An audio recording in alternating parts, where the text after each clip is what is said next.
ಯೇಸುವಿನ ಬೋಧನೆಯನ್ನು ಈ ಸಮಯದಲ್ಲಿ ಕಲಿಯಲು ನಾವು ಸಿದ್ಧರಾಗೋಣ. ಇದನ್ನೇ ನಾವು ಹೆಚ್ಚೆಚ್ಚಾಗಿ ಕಲಿತು ಮುಂದೆ ಹೋಗ್ತಾ ಇರೋಣ. ಇದರ ಮುಖಾಂತರ ದೇವರ ನಾಮಕ್ಕೆ ಸ್ತೋತ್ರವಾಗಲಿ.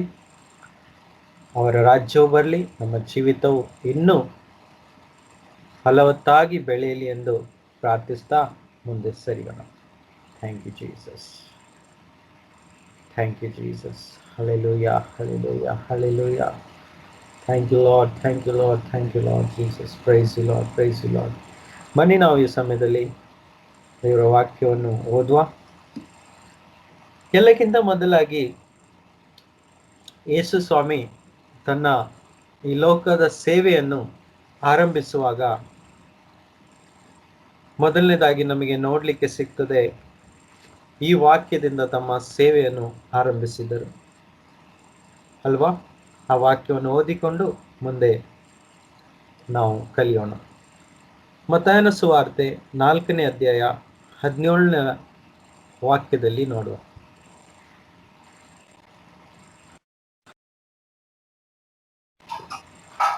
ಅಂದಿನಿಂದ ಯೇಸು, ಪರಲೋಕ ರಾಜ್ಯವು ಸಮೀಪಿಸಿತು, ದೇವರ ಕಡೆಗೆ ತಿರುಗಿಕೊಳ್ಳಿರಿ ಎಂದು ಸಾರಿ ಹೇಳುವುದಕ್ಕೆ ಪ್ರಾರಂಭಿಸಿದನು.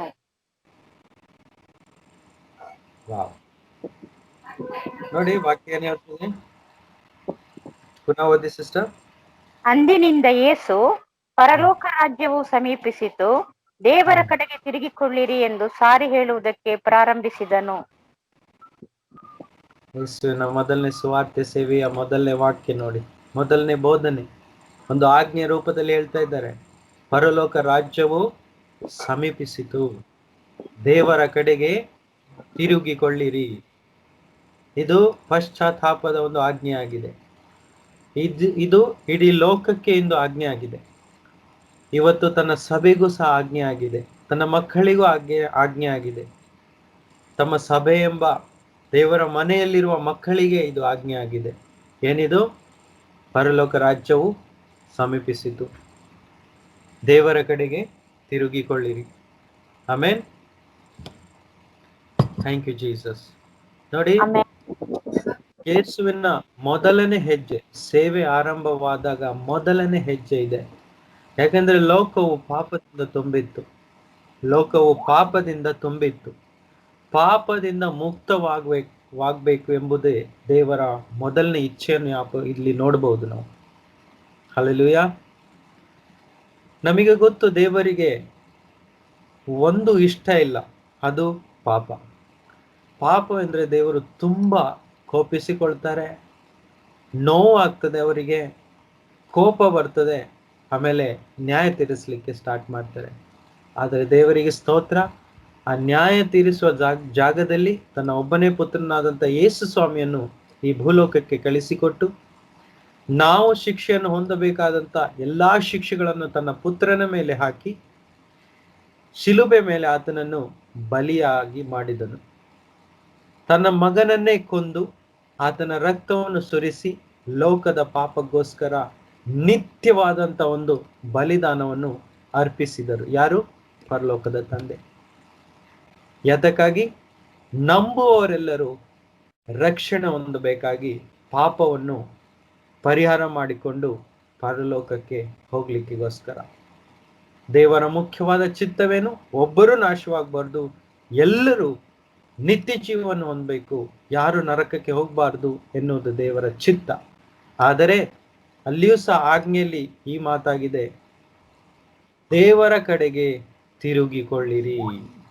ಹಲ್ಲೆಲೂಯಾ. ಪಶ್ಚಾತ್ತಾಪ ಪಡಿರಿ.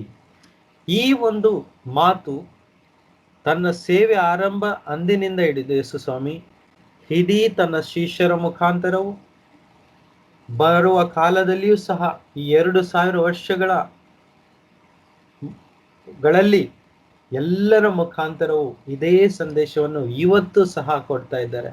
ಪ್ರಕಟಣೆ ಪುಸ್ತಕದಲ್ಲಿಯೂ ಸಹ ನೋಡ್ಬೋದು, 7 ಸಭೆಗಳಿಗೆ ಬರೆಯುವಾಗ ದೇವರ ಕಡೆಗೆ ತಿರುಗಿಕೊಳ್ಳಿರಿ, ಅವರ ಒಳಿತನ್ನು ಸಹ ಹೇಳಿ, ಅವರಲ್ಲಿರೋ ಕೊರತೆಗಳನ್ನು ಎತ್ತಿ ಹಿಡಿದು ನೀವು ದೇವರ ಕಡೆಗೆ ತಿರುಗಿಕೊಳ್ಳಿರಿ, ಪಶ್ಚಾತ್ತಾಪ ಪಡಿರಿ, ನನ್ನಿಂದ ಒಳಿತನ್ನು ಪಡೆಯಿರಿ. ಹೌದಾ? ಗದರಿಸ್ತಾರೆ ಮತ್ತೆ. ನನ್ನ ಬಾಯಲ್ಲಿಟ್ಟುಕೊಂಡು ಇದ್ದೇನೆ, ನಿಮ್ಮನ್ನು ಉಗುಳುವೆನು. ಮಾನಸಾಂತರ ಪಡೀರಿ, ನನ್ನ ಕಡೆಗೆ ತಿರುಗಿಕೊಳ್ಳಿರಿ. ಇದೇ ನೋಡಿ ಯೇಸುವಿನ ಆಸೆ. ಯಾಕೆ? ಆತನ ಮಕ್ಕಳು ಅಥವಾ ಈ ಲೋಕದಲ್ಲಿರುವ ಜನರು ನಾಶವಾಗಬಾರ್ದು, ಆ ಬೆಂಕಿಗೆ ಹೋಗಬಾರ್ದು ಎನ್ನುವುದು ಅವರ ಆಸೆ ಆಗಿತ್ತು. ಅಂದು ಯೇಸುವಿನ ಆರಂಭದ ಸೇವೆ, ಮೊದಲನೇ ಆಜ್ಞೆ ಮಾನಸಾಂತರ ಪಡಿರಿ, ದೇವರ ಕಡೆಗೆ ತಿರುಗಿಕೊಳ್ಳಿರಿ ಅಂತ ಹೇಳ್ತಾ ತನ್ನ ಬೋಧನೆಯನ್ನು ಸ್ಟಾರ್ಟ್ ಮಾಡ್ತಾರೆ. ಈ ಆಜ್ಞೆಯನ್ನು ಕೇಳಿಬಿಟ್ಟು ಯೇಸುವನ್ನು ನಂಬಿ ಆತನ ಹಿಂದೆ ನಡೆದು ಬಂದ ಅನೇಕ ಶಿಷ್ಯರಿಗೆ ಏನ್ ಮಾಡ್ತಾ ಇದ್ದಾರೆ? ಮುಂದೆ ಯೇಸು ಸ್ವಾಮಿ 5ನೇ ಅಧ್ಯಾಯದಲ್ಲಿ ಬೋಧನೆ ಮಾಡಲಿಕ್ಕೆ ಸ್ಟಾರ್ಟ್ ಮಾಡ್ತಾರೆ. 4ನೇ ಅಧ್ಯಾಯದಲ್ಲಿ 17ನೇ ವಾಕ್ಯನ ಓದಿದಾಗ ಅದೇನಾಗಿತ್ತು? ಸುವಾರ್ತೆ ಆಗಿತ್ತು. ಏನದು?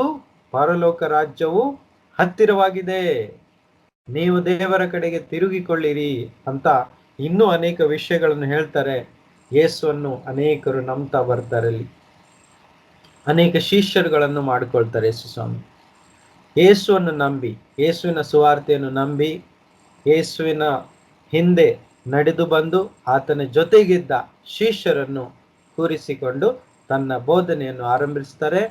ಆರಂಭದ ಬೋಧನೆಯಲ್ಲಿ ಒಬ್ಬ ಶಿಷ್ಯನು ಅಥವಾ ಒಬ್ಬ ದೇವರ ಮಗನು, ಯೇಸುವನ್ನು ನಂಬಿದ ಕ್ರಿಸ್ತನು ಅಥವಾ ಕ್ರೈಸ್ತ ವಿಶ್ವಾಸಿಯು ತನ್ನ ಪ್ರತಿದಿನದ ಜೀವಿತದಲ್ಲಿ ಯಾವ ರೀತಿಯಾಗಿ ದೇವರನ್ನು ಹಿಂಬಾಲಿಸಬೇಕು, ದೇವರ ಕಟ್ಟಳೆಗಳನ್ನು ಕೈಗೊಂಡು ನಡಿಬೇಕು, ಹೇಗೆ ಅವನು ಪರಿಶುದ್ಧನಾಗಿರಬೇಕು ಮತ್ತು ಹೇಗೆ ಅವನು ಧೈರ್ಯವಾಗಿರಬೇಕು, ಬಲವಾಗಿರಬೇಕು, ನಂಬಿಕೆಯಲ್ಲಿ ದೃಢವಾಗಿರಬೇಕು, ಕೊನೆಯವರೆಗೆ ಸ್ಥಿರವಾಗಿ ನಿಲ್ಲಬೇಕು ಮತ್ತು ದೇವರ ರಾಜ್ಯಕ್ಕೆ ಸೇರ್ಕೊಳ್ಬೇಕು ಎನ್ನುವುದು ಯೇಸು ಸ್ವಾಮಿ ಒಂದೊಂದೇ ವಾಕ್ಯಗಳಿಂದ ಬೋಧನೆಯನ್ನು ಆರಂಭ ಮಾಡ್ತಾರೆ. ಆಮೇಲೆ ಆ ಬೋಧನೆಗಳನ್ನೇ ಇವತ್ತಿಂದ ನಾವು ಕಲಿಯಲು ಆರಂಭಿಸೋಣ. ಬನ್ನಿ ನಾವು ಮತ್ತಾಯನ ಸುವಾರ್ತೆ 5ನೇ ಅಧ್ಯಾಯಕ್ಕೆ ಇಲ್ಲಿಂದ ನಾವು ಓದೋಣ. 1ನೇ ವಾಕ್ಯದಿಂದ ಓದಲಿಕ್ಕೆ ಆರಂಭಿಸೋಣ.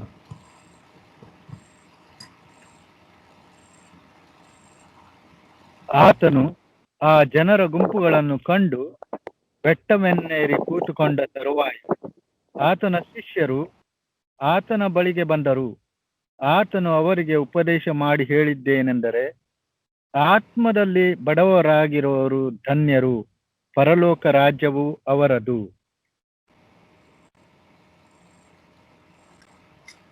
ಆಮೆನ್. ಆಮೆನ್. ಇಲ್ಲಿ ನೋಡಿ, ಬೋಧನೆಯನ್ನು ಆರಂಭಿಸುವಾಗ ಇಲ್ಲಿ ಬಂದು ಬೆಟ್ಟದ ಮೇಲೆ ಬಂದು ಕೂತ್ಕೊಂಡು ತನ್ನ ಶಿಷ್ಯರಿಗೆ ಬೋಧನೆ ಮಾಡಲಿಕ್ಕೆ ಆರಂಭಿಸ್ತಾರೆ. ಹಲ್ಲೆಲೂಯಾ. ಬೋಧನೆ ಮಾಡಲು ಆರಂಭಿಸಿದಾಗ ಮೊದಲನೇ ವಾಕ್ಯ ಹೀಗೆ ಹೇಳ್ತದೆ, ಆತ್ಮದಲ್ಲಿ ಬಡವರಾಗಿರುವವರು ಧನ್ಯರು, ಪರಲೋಕ ರಾಜ್ಯವು ಅವರದು. ಆತ್ಮದಲ್ಲಿ ಬಡವರಾಗಿರುವವರು ಧನ್ಯರು, ಪರಲೋಕ ರಾಜ್ಯವು ಅವರದು. ಲೂಕ 6:20 ಸಹ ಓದೋಣ. ಇಲ್ಲಿ ಲೂಕ 6:20, ಲೂಕನ ಸುವಾರ್ತೆ 6ನೇ ಅಧ್ಯಾಯದಲ್ಲಿಯೂ ಸಹ ಇದೇ ರೀತಿಯಾಗಿ ಶಿಷ್ಯರನ್ನು ಕೂರಿಸಿಕೊಂಡು ಬೋಧನೆ ಮಾಡುವುದನ್ನು ಲೂಕನು ಬರೆದಿದ್ದಾನೆ. ಅದರಲ್ಲಿ ಸಹ ಇನ್ನು ಕೆಲವು ಅಂಶಗಳು ಕೂಡಿಕೊಂಡಿದೆ.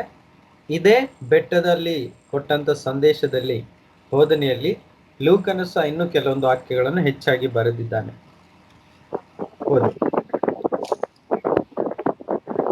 ತರುವಾಯ ಆತನು ತನ್ನ ಶಿಷ್ಯರ ಕಡೆಗೆ ಕಣ್ಣೆತ್ತಿ ನೋಡಿ ಹೇಳಿದ್ದೇನೆಂದರೆ, ಬಡವರಾದ ನೀವು ಧನ್ಯರು, ದೇವರ ರಾಜ್ಯವು ನಿಮ್ಮದೇ. ನೋಡಿ, ಲೂಕನ ಸುವಾರ್ತೆಯಲ್ಲಿ ಹೀಗೆ ಹೇಳ್ತಾರೆ, ಬಡವರ 20ನೇ ವಾಕ್ಯ, ತರುವಾಯ ಆತನು ತನ್ನ ಶಿಷ್ಯರ ಕಡೆಗೆ ಕಣ್ಣೆತ್ತಿ ನೋಡಿ ಹೇಳಿದ್ದೇನೆಂದರೆ, ಬಡವರಾದ ನೀವು ಧನ್ಯರು, ದೇವರ ರಾಜ್ಯವು ನಿಮ್ಮದೇ. ಇಲ್ಲಿ ಮೊದಲನೇ ಅರ್ಥ ಮಾಡಿಕೊಳ್ಳಬೇಕಾಗಿರೋ ಸಂಗತಿ ಇದಾಗಿದೆ. ಬಡವರಾದ ನೀವು ಧನ್ಯರು. ಲೂಕ ಬರೀತಾನೆ ಬಡವರಾದ ನೀವು ಧನ್ಯರು. ಮತ್ತಾಯನು ಬರೀತಾನೆ ಆತ್ಮದಲ್ಲಿ ಬಡವರಾದ ನೀವು ಧನ್ಯರು ಅಂತ. ಆಮೇನ್. ನೋಡಿ, ಇಲ್ಲಿ ಅನೇಕ ಅರ್ಥಗಳನ್ನು ನಮಗೆ ಮಾಡ್ಕೊಳ್ಳಿಕ್ಕೆ ಸಾಧ್ಯ.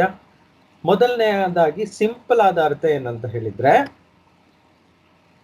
ಲೂಕನು ಸಿಂಪಲ್ ಆಗಿ ಬರೀತಾನೆ, ಬಡವರು ನೀವೆಲ್ಲರೂ ಧನ್ಯರು, ಪರಲೋಕ ರಾಜ್ಯವು ನಿಮ್ಮದು. ನೋಡಿ, ನಮಗೆ ಬಡತನ ಏನಂತ ಗೊತ್ತಿದೆ ಅಲ್ವಾ?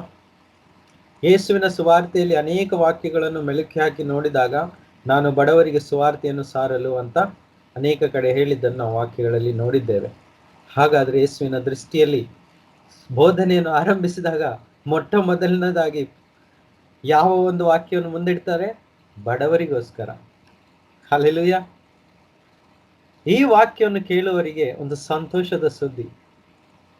ಈ ಜೀವಿತದಲ್ಲಿ ಬಡತನ ಎನ್ನುವುದು ತುಂಬಾ ಕಾಡ್ತದೆ. ಬಡತನವೇ ಅನೇಕರನ್ನು ಜೀವಿತದಲ್ಲಿ ಬೀಳಿಸ್ತದೆ. ಅನೇಕ ವಿಷಯದಲ್ಲಿ ಬಡತನ ಉಂಟು. ಕೇವಲ ಹಣಕಾಸು ಮಾತ್ರವಲ್ಲ, ಇನ್ನು ಅನೇಕ ಸಂಗತಿಗಳಲ್ಲಿ ಬಡತನ ಅನೇಕರನ್ನು ಕಾಡ್ತಾ ಇದೆ. Praise the Lord. ಇವತ್ತು ಹಣಕಾಸಾಗಲಿ, ಮನೆ ಆಗಲಿ, ಸಂಪತ್ತಾಗಲಿ, ಅಥವಾ ಶಿಕ್ಷಣವಾಗಲಿ, ಅಥವಾ ಜ್ಞಾನವಾಗಲಿ, ಬುದ್ಧಿ ಆಗಲಿ, ಅನೇಕ ವಿಷಯಗಳಲ್ಲಿ ಬಡತನ ಅನೇಕರಿಗೆ ಉಂಟು. ಕೆಲವರಿಗೆ ಆರೋಗ್ಯ ಸಹ ಇರಲ್ಲ, ಅಲ್ಲಿ ಸಹ ಬಡತನ ಇದೆ. ಕೆಲವರಿಗೆ ಊಟ ಇರಲ್ಲ, ಅದೊಂದು ಬಡತನ. ಕೆಲವರಿಗೆ ಸಮಾಧಾನ ಇಲ್ಲದೆ ಬಡತನ ಉಂಟು. ಇನ್ನು ಕೆಲವರಿಗೆ ಏನು ಜ್ಞಾನ ಗೊತ್ತಿಲ್ಲ, ಬುದ್ಧಿಹೀನರಾದ ಪರಿಸ್ಥಿತಿಯಲ್ಲಿದ್ದು ಬಡದವರಾಗಿದ್ದಾರೆ. ಕೆಲವರು ರಸ್ತೆಯಲ್ಲಿ ಮಲಗಿಕೊಂಡಿದ್ದಾರೆ. ಕೆಲವರಿಗೆ ಬಟ್ಟೆ ಇಲ್ಲ, ಕೆಲವರಿಗೆ ಊಟ ಇಲ್ಲ, ಕೆಲವರಿಗೆ ಕುಡಿಯಲು ಇಲ್ಲ. ಕೆಲವರು ಜೈಲಲ್ಲಿದ್ದು ಇಂದವರಿಗೆ ಸ್ವಾತಂತ್ರ್ಯವಿಲ್ಲ, ಸ್ವತಂತ್ರವಾಗಿ ಜೀವಿಸಲಿಕ್ಕೆ ಸಾಧ್ಯವಾಗ್ತಿಲ್ಲ. ಅದೊಂದು ತರದ ಬಡತನ. ಆಮೇಲೆ ಅಲ್ಲಿ ಮತ್ತೆ ಏನ್ ಹೇಳ್ತಾರೆ? ಆತ್ಮದಲ್ಲಿ ಬಡತನ, ಜ್ಞಾನದಲ್ಲಿ ಬಡತನ ಉಂಟು. ಆತ್ಮದಲ್ಲಿ ಏನು ತಿಳಿಯದವರಾಗಿದ್ದಾರೆ. ಆದರೆ ಯೇಸುವನ್ನು ನಂಬಿ ಬಂದಂತ ಈ ಎಲ್ಲಾ ಪ್ರಕಾರದ ಬಡತನಕ್ಕೆ ಉತ್ತರ ಯೇಸು ಕೊಡ್ತಾ ಇರೋದೇನು? ನನ್ನನ್ನು ನಂಬಿದವರಾದ ನೀವು, ನಿಮಗೆ ಸುವಾರ್ತೆ ಇದೇ ಆಗಿದೆ, ನೀವು ಧನ್ಯರು, ದೇವರ ರಾಜ್ಯವು ನಿಮ್ಮದು. Praise the Lord. ದೇವರ ರಾಜ್ಯವು ನಿಮ್ಮದು. ನೀವು ಈ ಲೋಕದಲ್ಲಿ ದುಃಖ ಪಡ್ತಾ ಇದ್ದೀರಾ. ಯಾಕೆ? ಬಡತನದಿಂದಲೋ, ರೋಗದಿಂದಲೋ, ನೋವಿನಿಂದಲೋ, ನಿರಾಸೆಯಿಂದಲೋ, ಅಶಾಂತಿಯಿಂದಲೋ, ಇನ್ನು ನಾನಾ ಪ್ರಕಾರವಾದ ಪರಿಸ್ಥಿತಿಯಿಂದ ನೀವು ದುಃಖ ಪಡ್ತಾ ಇದ್ದೀರಾ. ದುಃಖ ಪಡುವರಾದ ನೀವು ಧನ್ಯರು. ಮುಂದಿನ ವಾಕ್ಯ ನೋಡು. ಮುಂದಿನ ವಾಕ್ಯ ಮತ್ತಾಯ 5. ಓಕೆ. ದುಃಖ ಪಡುವವರು ಧನ್ಯರು, ಅವರು ಸಮಾಧಾನ ಹೊಂದುವರು. ಶಾಂತರು ಧನ್ಯರು, ಅವರು ಭೂಮಿಗೆ ಬಾಧ್ಯರಾಗುವರು. ದುಃಖ ಪಡುವವರು ಧನ್ಯರು, ಅವರು ಸಮಾಧಾನ ಹೊಂದುವರು. ಹಲ್ಲೆಲೂಯಾ. ನೋಡಿ, ಕೇವಲ ಬಡತನ ಮಾತ್ರವಲ್ಲ, ಇಲ್ಲಿ ದುಃಖ ಅನ್ನೋ ಒಂದು ವಿಷಯವನ್ನು ಎತ್ತಿ ಹೇಳ್ತಾ ಇದ್ದಾರೆ. ಈ ಲೋಕದಲ್ಲಿ ಎಷ್ಟು ದುಃಖಮಯ ಪರಿಸ್ಥಿತಿಯಲ್ಲಿದ್ದಾರೆ ಜನರು. ಇವಾಗ ನಮ್ಮನ್ನೇ ಉದಾಹರಣೆಯಾಗಿ ನಾವು ಇಟ್ಕೊಂಡ್ರೆ, ನಮ್ಮ ಜೀವಿತದಲ್ಲಿ ಅನೇಕರು, ನಮ್ಮ ಜೊತೆಗಿರುವ ಅನೇಕ ಸಹೋದರ ಸಹೋದರಿಯರ ಜೀವಿತದಲ್ಲಿ ದುಃಖವನ್ನು ಅನುಭವಿಸುತ್ತಿರುವವರು ಎಷ್ಟೋ ಜನ ಇದ್ದಾರೆ. ಒಂದಲ್ಲ, ಎರಡಲ್ಲ, ಮೂರಲ್ಲ, ನಾನಾ ಪ್ರಕಾರದ ದುಃಖದಲ್ಲಿ ಇವತ್ತು ಜನರು ಬಿದ್ದಿದ್ದಾರೆ, ದುಃಖವನ್ನು ಅನುಭವಿಸ್ತಾ ಇದ್ದಾರೆ. ಹಲ್ಲೆಲೂಯಾ. ತಾಳಲಾರದಂತ ಅನೇಕ ದುಃಖಗಳು, ಮನಸ್ಸನ್ನು ಕಂಟ್ರೋಲ್ ಮಾಡಲಿಕ್ಕೆ ಆಗದಂತ ಒಂದು ಪರಿಸ್ಥಿತಿಗಳು ಅನೇಕರಿಗೆ ಇದೆ.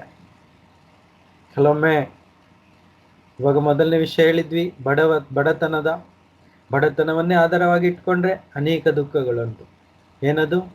ಹಣಕಾಸಿನ ವಿಷಯ, ಸಾಲದ ವಿಷಯ, ಮನೆಯಿಲ್ಲದಿರೋದ ವಿಷಯ, ಅಶಾಂತಿಯ ವಿಷಯ, ಜನರಿಂದ ಸಿಗುವಂತ ಅಪಮಾನದ ವಿಷಯ, ನಾನಾ ಪ್ರಕಾರದ ದುಃಖಗಳು ಹೃದಯದಲ್ಲಿ ಕಾಡ್ತಾ ಇರ್ತದೆ. ಕೆಲವೊಮ್ಮೆ ನಮ್ಮ ಕುಟುಂಬವನ್ನು ನೋಡ್ಲಿಕ್ಕೆ ಸಾಧ್ಯವಾಗದೆ ದೂರದಲ್ಲಿರುವ ಪರಿಸ್ಥಿತಿಗಳು, ಕೆಲವೊಮ್ಮೆ ಕುಟುಂಬದಲ್ಲಿ ಸಮಾಧಾನದಿಂದ ತಮ್ಮ ಗಂಡ ಹೆಂಡತಿ ಮಕ್ಕಳು ಒಟ್ಟಾಗಿ ಜೀವಿಸಲಿಕ್ಕೆ ಸಿಗದೇ ಇರುವಂತ ಒಂದು ಪರಿಸ್ಥಿತಿ.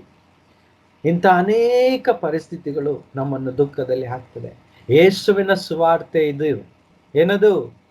ದುಃಖ ಪಡುವರಾದ ನೀವು ಧನ್ಯರು, ನೀವು ಸಮಾಧಾನವನ್ನು ಹೊಂದುವಿರಿ. ವಾವ್. Hallelujah, hallelujah. ಕೇಳಿಸ್ತಾ ಇದೆಯಾ ಎಲ್ಲರಿಗೂ? Brother, hallelujah. ಹೌದು ಬ್ರದರ್, ಆಮೆನ್.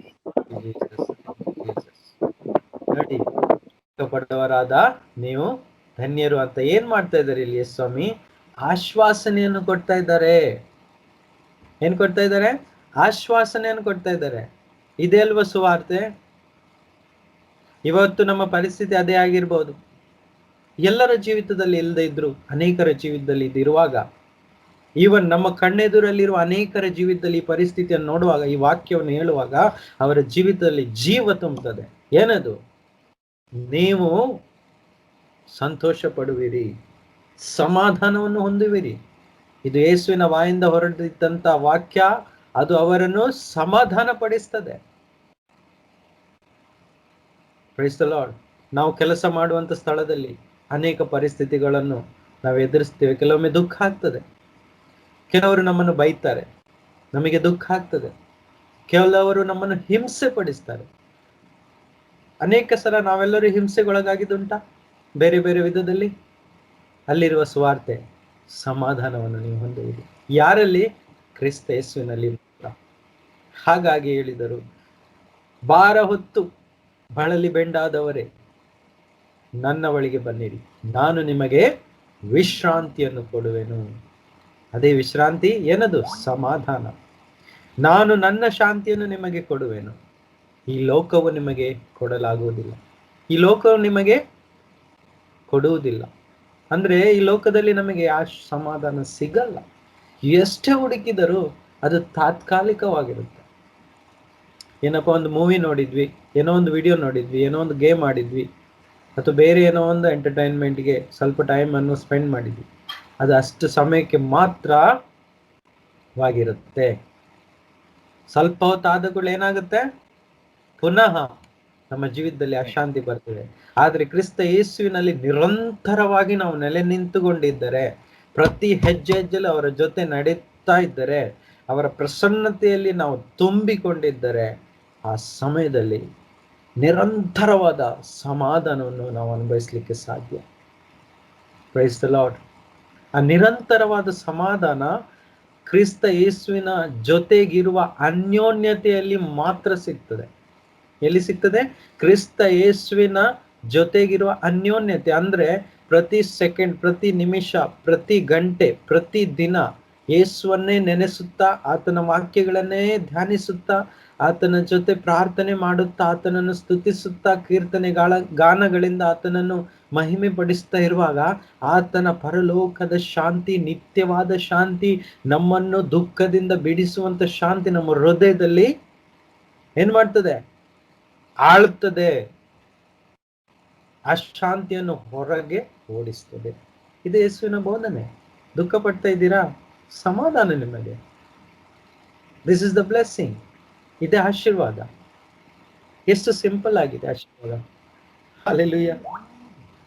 ಅದನ್ನು ಮೆಡಿಟೇಟ್ ಮಾಡುವಾಗ ಮಾತ್ರ ಅದರ ಅರ್ಥ ಆಗ್ತದೆ. ಅಲ್ಲೇ ಕೂತ್ಕೊಂಡು ಆ ಒಂದೇ ವಾಕ್ಯವನ್ನು ಅನೇಕ ಹೊತ್ತು ನಾವು ಲಾಂಗ್ ಟೈಮಿಗೆ ನಾವು ಏನ್ ಮಾಡ್ಬೇಕು? ಮೆಡಿಟೇಟ್ ಮಾಡ್ಬೇಕು, ಹೃದಯದಲ್ಲಿ ಇಟ್ಕೊಳ್ಬೇಕು. ನಾನು ಯೇಸು ಹೇಳಿದ್ದಾರೆ, ನಾನು ದುಃಖ ಪಡ್ತಿರುವಾಗ ಯೇಸು ಹೇಳಿದ್ದಾರೆ ನನಗೆ ಸಮಾಧಾನವನ್ನು ನೀನು ಹೊಂದುವಿ. ವಾ, ಇಮ್ಮಿಡಿಯೇಟ್ಲಿ ಪವಿತ್ರಾತ್ಮನು ಮುಟ್ಟಿ ನಮ್ಮನ್ನು ಸ್ಪರ್ಶಿಸ್ತಾನೆ, ಸಮಾಧಾನ ಪಡಿಸ್ತಾನೆ. ಯಾಕಂದ್ರೆ ಈ ಲೋಕದಲ್ಲಿ ಪದೇ ಪದೇ ಜನರಿಂದಾಗಲಿ, ನಮ್ಮ ಬಂಧು ಬಳಗದವರಿಂದಾಗಲಿ, ಇಲ್ಲ ನಮ್ಮ ಫ್ರೆಂಡ್ಸ್ಗಳಿಂದಾಗಲಿ ನಮಗೆ ಚುಚ್ಚಿ ಚುಚ್ಚಿ ಬರುವಂತ ಕೆಲವೊಂದು ಮಾತುಗಳು ದುಃಖಪಡಿಸ್ತದೆ ಅಥವಾ ಹರ್ಟ್ ಮಾಡ್ತದೆ. ಹರ್ಟ್ ಮಾಡುವಾಗ ನಮಗೆ ಅದು ತಾಳ್ಕೊಳ್ಳಿಕ್ಕೆ ಆಗುದಿಲ್ಲ, ಹೌದಾ? ಅಂತ ಸಮಯದಲ್ಲೇ ಯೇಸುವೇ ಅಂತ ಕರೆದು ಅವರ ವಾಕ್ಯವನ್ನು ನೆನಪಿಸಿಕೊಂಡು ಹೃದಯದಲ್ಲಿ ಅದು ಧ್ಯಾನಿಸುವಾಗ ಇಮ್ಮಿಡಿಯೇಟ್ ಆಗಿ ಜೀವಂತವಾಗಿರುವ ದೇವರು, ಜೀವಿಸುವ ದೇವರು ನಮ್ಮ ಯೇಸು ಏನ್ ಮಾಡ್ತಾರೆ? ಬಂದು ಆ ಕ್ಷಣದಲ್ಲಿ ನಮ್ಮನ್ನು ಸಾಂತ್ವನ ಪಡಿಸಿ ನಮ್ಮನ್ನು ಶಾಂತಗೊಳಿಸ್ತಾರೆ. ಇದೇ ಯೇಸು ಹೇಳ್ತಾರೆ, ದುಃಖ ಪಡ್ತಾ ಇದ್ದೀರಾ? ಸಮಾಧಾನವನ್ನು ಹೊಂದುವಿರಿ. ಇದು ನೆನ್ಪಿಟ್ಕೊಳ್ಬೇಕು. ಇದು ದಿನನಿತ್ಯಕ್ಕೆ ಬೇಕಾಗಿರುವಂಥದ್ದು. ಹಾಗಾಗಿ ಆರಂಭದ ಬೋಧನೆ ಇದೆ. ಈ 3 ಅಧ್ಯಾಯದಲ್ಲಿ ನಾವು ಕಲಿತಾ ಹೋಗೋಣ. ಈ 3 ಅಧ್ಯಾಯವನ್ನು ಕಲಿತು ಮುಗಿಸುವಾಗ ಒಂದು ದೊಡ್ಡ ಆಶೀರ್ವಾದವಾಗಿರುತ್ತೆ ನಮಗೆ. ಅವಾಗ ಅನ್ಸುತ್ತೆ ದಿನಾಲು ಈ 3 ಅಧ್ಯಾಯ, ಮತ್ತಾಯನ ಸುವಾರ್ತೆ 5, 6, 7 ಒಂದು ಬೇಸಿಕ್ ಫೌಂಡೇಶನ್ ಆಗಿದೆ. ಕ್ರಿಸ್ತನಲ್ಲಿ ನೆಲೆ ನಿಂತುಕೊಂಡಿರಲು ಒಂದು ಫೌಂಡೇಶನಲ್ ಟೀಚಿಂಗ್ ಇದು. ಕ್ರಿಸ್ತ ಯೇಸುವಿನಲ್ಲಿ ಪ್ರತಿ ದಿನವೂ ಆತನ ಸಂಗತಿಯಲ್ಲಿ ನಡೆಯಲು ನಮಗೆ ಬೇಕಾದಂತ ಫೌಂಡೇಶನಲ್ ಅಂದ್ರೆ ಸ್ಥಿರವಾಗಿ ನಿಲ್ಲಲು, ಗಟ್ಟಿಯಾಗಿ ಹಿಡಿದು ನಿಲ್ಲಲು ಬೇಕಾದಂತ ಬೋಧನೆಯಾಗಿದೆ. ಆಮೇಲೆ ಹಾಗಾಗಿ ಈ ಪರ್ವತದ ಮೇಲೆ ಮಾಡಿದ ಪ್ರಸಂಗದ ಬೋಧನೆಯನ್ನು ದಿನಾಲು ನಾವು ಮೆಲುಕು ಹಾಕುತ್ತಾ ಇರೋಣ. ಮುಂದೆ ಹೋಗುವ. ಈಗ ಲೂಕನ ಸುವಾರ್ತೆಯಲ್ಲಿ ಅದಕ್ಕೆ ಕನೆಕ್ಟ್ ಆಗಿರೋ ಇನ್ನೊಂದು ವಾರ್ತೆ ಲೂಕನು ಇನ್ನೂ ಹೆಚ್ಚಾಗಿ ಎಕ್ಸ್ಪ್ಲೇನ್ ಮಾಡ್ತಾನೆ. 21ನೇ ವಾಕ್ಯದಲ್ಲಿ ನೋಡುವ. ಈಗ ಹಸಿದಿರುವವರಾದ ನೀವು ಧನ್ಯರು, ನಿಮಗೆ ತೃಪ್ತಿಯಾಗುವುದು. ಮೊದಲು ಹೇಳಿದ್ರು ಬಡವರಾದ ನೀವು ಧನ್ಯರು, ದೇವರ ರಾಜ್ಯವು ನಿಮ್ಮದೇ. ಈಗ ಹಸಿದಿರುವವರಾದ ನೀವು ಧನ್ಯರು, ನಿಮಗೆ ತೃಪ್ತಿಯಾಗುವುದು. ವಾವ್, ನೋಡಿ, ಬಡತನದಲ್ಲಿದ್ದವರಿಗೆ ಮಾತ್ರ ಹಸಿವೇನಂತ ಗೊತ್ತಾಗ್ತದೆ. ದೇವರಿಗೆ ಸ್ತೋತ್ರ, ಇಂದು ನಮಗೆ ಅಂತ ಬಡತನವನ್ನು ಅನುಭವಿಸ್ಲಿಕ್ಕೆ ದೇವರು ಕೊಟ್ಟಿಲ್ಲ.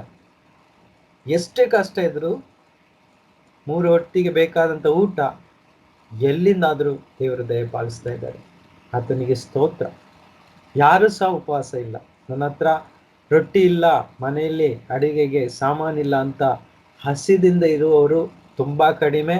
ಇವತ್ತಿನ ಕಾಲದಲ್ಲಿ ರೋಡಲ್ಲಿಯೂ ಸಹ ಭಿಕ್ಷಕರು ಕಡಿಮೆಯಾಗಿ ಕಾಣಿಸ್ತಾ ಇದ್ದಾರೆ, ತುಂಬಾ ಕಡಿಮೆ. ಮೊದಲನೇ ಕಾಲದಲ್ಲೆಲ್ಲ ನಾವು ಹೊರಗಡೆ ಹೋದಾಗ ಮಾರ್ಕೆಟಲ್ಲೆಲ್ಲ, ರೋಡ್ ಬೀದಿಯಲ್ಲೆಲ್ಲ ಏನ್ ಕಾಣಿಸ್ತಿತ್ತು? ಬಡವರು, ಭಿಕ್ಷೆ ಬಿಡೋರು, ಹಸಿದಿರೋರು, ಬಟ್ಟೆ ಇಲ್ಲದಿದ್ದವರು ತುಂಬಾ ಕಾಣಿಸ್ತಿತ್ತು. ಆದ್ರೆ ಈ ಕಾಲ ಏನಾಗಿದೆ ಅಂದ್ರೆ ರಿಚ್ನೆಸ್ ಬೆಳೆದು ಹೋಗಿ ಹಣ ಜಾಸ್ತಿ ಆಗಿದೆ ಲೋಕದಲ್ಲಿ, ಸ್ವಲ್ಪ ಕಡಿಮೆ ಆಗಿದ್ದಾರೆ. ಇನ್ನು ಕೆಲವು ಸಂಸ್ಥೆಗಳು ಬಂದು ಬಡವರನ್ನು ಎತ್ಕೊಂಡು ಹೋಗಿ ಅವ್ರನ್ನ ಕಾಪಾಡ್ತಾ ಇದ್ದಾರೆ, ಹೊಟ್ಟೆಗೆ ಊಟ ಕೊಡ್ತಾ ಇದ್ದಾರೆ, ಅವ್ರನ್ನ ದೇವರು ಆಶೀರ್ವದಿಸ್ತಾರೆ, ಅವರಿಗೆ ನೀತಿಯನ್ನು ಕೊಡ್ತಾರೆ. ಹೌದಾ? ಆದ್ರೆ ಇಲ್ಲಿ ಸ್ವಾಮಿ ಏನ್ ಹೇಳ್ತಾ ಇದ್ದಾರೆ? ಅವತ್ತಿನಿಂದ 2,000 ವರ್ಷಗಳಿಂದ ಈ ವಾಕ್ಯ ಜೀವಂತವಾಗಿ ನಿಂತಿದೆ. ಏನದು? ಹಸಿದಿದ್ದೀರಾ ನೀವು, ನೀವೇ ಧನ್ಯರು. ಹೊಟ್ಟೆಗೆ ಹಸಿದಂತ ಕ್ಷಣವನ್ನು ನಾನು ನನ್ನ ಬಾಲ್ಯದಲ್ಲಿ ಅನುಭವಿಸಿದ್ದೇನೆ. ಒಂದು ಒಳ್ಳೆಯ ಊಟ ಮಾಡಲಿಕ್ಕೆ ಗತಿ ಇರಲಿಲ್ಲ ಚಿಕ್ಕವರಿದ್ದಾಗ. ನಿಮ್ಮ ಜೀವಿತದಲ್ಲಿಯೂ ನೀವು ಕೇಳ್ತಾ ಇದ್ದೀರಾ ನನ್ನ ಸಹೋದರರೇ, ಸಹೋದರಿಯರೇ, ನೀವು ಸಹ ಬಾಲ್ಯದಲ್ಲಿ ಇರುವಾಗ ನೀವು ಕಂಡಂತ ಕಷ್ಟ, ಆಸೆ ಪಟ್ಟಿದ್ದು ತಿನ್ಲಿಕ್ಕೆ ಸಿಗ್ತಾ ಇರಲಿಲ್ಲ. ಹೌದಾ? ಆದ್ರೆ ಇವತ್ತು ಆಶೀರ್ವಾದವನ್ನು ನಾವು ಕಂಡಿದ್ದೇವೆ. ನಮಗೇನಾದ್ರೂ ಆಸೆ ಆಯ್ತಪ್ಪ, ನಾವು ತೆಗೆದುಕೊಂಡು ಖರೀದಿಸಿಕೊಂಡು ತಿನ್ನುವಷ್ಟು ಆಶೀರ್ವಾದ ದೇವರು ಇವತ್ತು ಕೊಟ್ಟಿದ್ದಾರೆ. ಆ ಒಳಿತನ್ನು ನಾವು ನೆನೆಸುವ. ಆಮೇನ್. ಇವತ್ತು ಅನೇಕ ಬಡವರ ಮನೆಯಲ್ಲಿ ಮಕ್ಕಳು ಏನಾದ್ರು ಆಸೆ ಪಡುವಾಗ ಅವರಿಗೆ ಅದು ತಕ್ಷಣವಾಗಿ ಸಿಗಲ್ಲ. ಈ ಆಶೀರ್ವಾದ ದೇವರು ನಮಗೆ ಕೊಟ್ಟಿದ್ದಾರೆ. ಹಾಗಾಗಿ ಸ್ವಾಮಿ ಹೇಳ್ತಾರೆ, ಹಸಿದಿದ್ದೀರಾ, ನೀವೇ ಧನ್ಯರು. ಇವಾಗ ಹೊಟ್ಟೆಗೆ ರೊಟ್ಟಿ ಮಾತ್ರವಲ್ಲ, ಇನ್ನು ಅನೇಕ ವಿಷಯಗಳಲ್ಲಿ ಹಸಿವಿನ ಬಗ್ಗೆ ಹೇಳ್ತಾರೆ. ಕೆಲವರಿಗೆ ಒಳ್ಳೆಯ ಶಿಕ್ಷಣವನ್ನು ಪಡೆದುಕೊಳ್ಬೇಕು, ನಾನು ಒಳ್ಳೆಯವನಾಗಿ ಓದಿ ವಿದ್ಯಾವಂತನಾಗಬೇಕೆಂಬ ಹಸಿವಿರ್ತದೆ. ಕೆಲವರಿಗೆ ಒಂದೊಂದು ಗುರಿ ಇರ್ತದೆ ತಮ್ಮ ಜೀವಿತದಲ್ಲಿ, ನಾನು ಡಾಕ್ಟರ್ ಆಗಬೇಕು, ಇಂಜಿನಿಯರ್ ಆಗಬೇಕು, ಸೈಂಟಿಸ್ಟ್ ಆಗಬೇಕು. ಸೊ ಒಂದು ಸಮಯ ನಮ್ಮ ಜೀವಿತದಲ್ಲಿತ್ತು, ಆ ಅಚೀವ್ಮೆಂಟನ್ನು ನಾವು ಮಾಡ್ಕೊಳ್ಳಿಕ್ಕೆ ಆಗಲಿಲ್ಲ. ಆ ದುಃಖ ಇದ್ದವರಿಗೆ ಸ್ವಾಮಿಯ ಸಂದೇಶ, ನೀವು ಹಸಿದಿದ್ದೀರಾ, ನೀವು ತೃಪ್ತಿಯನ್ನು ಹೊಂದುವಿರಿ. ಎಂಥ ತೃಪ್ತಿ? ಯೇಸು ಕೊಡುವಂತ ತೃಪ್ತಿ. ಅದೇನು ಗೊತ್ತುಂಟಾ? ನಿತ್ಯವಾದಂತ ತೃಪ್ತಿ. ಆತನ ರಾಜ್ಯದಲ್ಲಿ ಅಂತ ಹಸಿವು ಇಲ್ಲ. ರೆವಲ್ಯೂಷನ್ 21ನೇ ಅಧ್ಯಾಯ ಅನ್ಸುತ್ತೆ, ಅಲ್ಲಿ ಬರೆದಿದ್ದಾರೆ, ಆ ಹೊಸ ಆಕಾಶ ಮತ್ತು ಹೊಸ ಭೂಮಿಯಲ್ಲಿ ನೂತನ ಭೂಮಿ ಮತ್ತು ಆಕಾಶವನ್ನು ಸೃಷ್ಟಿ ಮಾಡ್ಲಿಕ್ಕಿದ್ದಾರೆ ದೇವರು. ಅಲ್ಲಿ ಏನಿಲ್ಲ? ಹಸಿವು ಇಲ್ಲ, ಬಡತನವಿಲ್ಲ, ಶ್ರಾಪವಿಲ್ಲ, ಸೈತಾನನೂ ಇಲ್ಲ, ಮರಣವಿಲ್ಲ, ದುಃಖವಿಲ್ಲ. ವಾವ್, ಅದೇ ಯೇಸು ಹೇಳಿದಂತ ಮಾತು, ನೀವು ಹಸಿದಿದ್ದೀರಾ, ನೀವು ಧನ್ಯರು, ನೀವು ತೃಪ್ತಿ ಆಗುವುದು ನಿಮಗೆ. Praise the Lord. ಮತ್ತೆ 5:6 ಹೀಗೆ ಹೇಳ್ತದೆ, ಮತ್ತೆ 5:6, ನೀತಿಗೆ ಹಸಿದು ಬಾಯಾರಿದವರು ಧನ್ಯರು, ಅವರಿಗೆ ತೃಪ್ತಿಯಾಗುವುದು.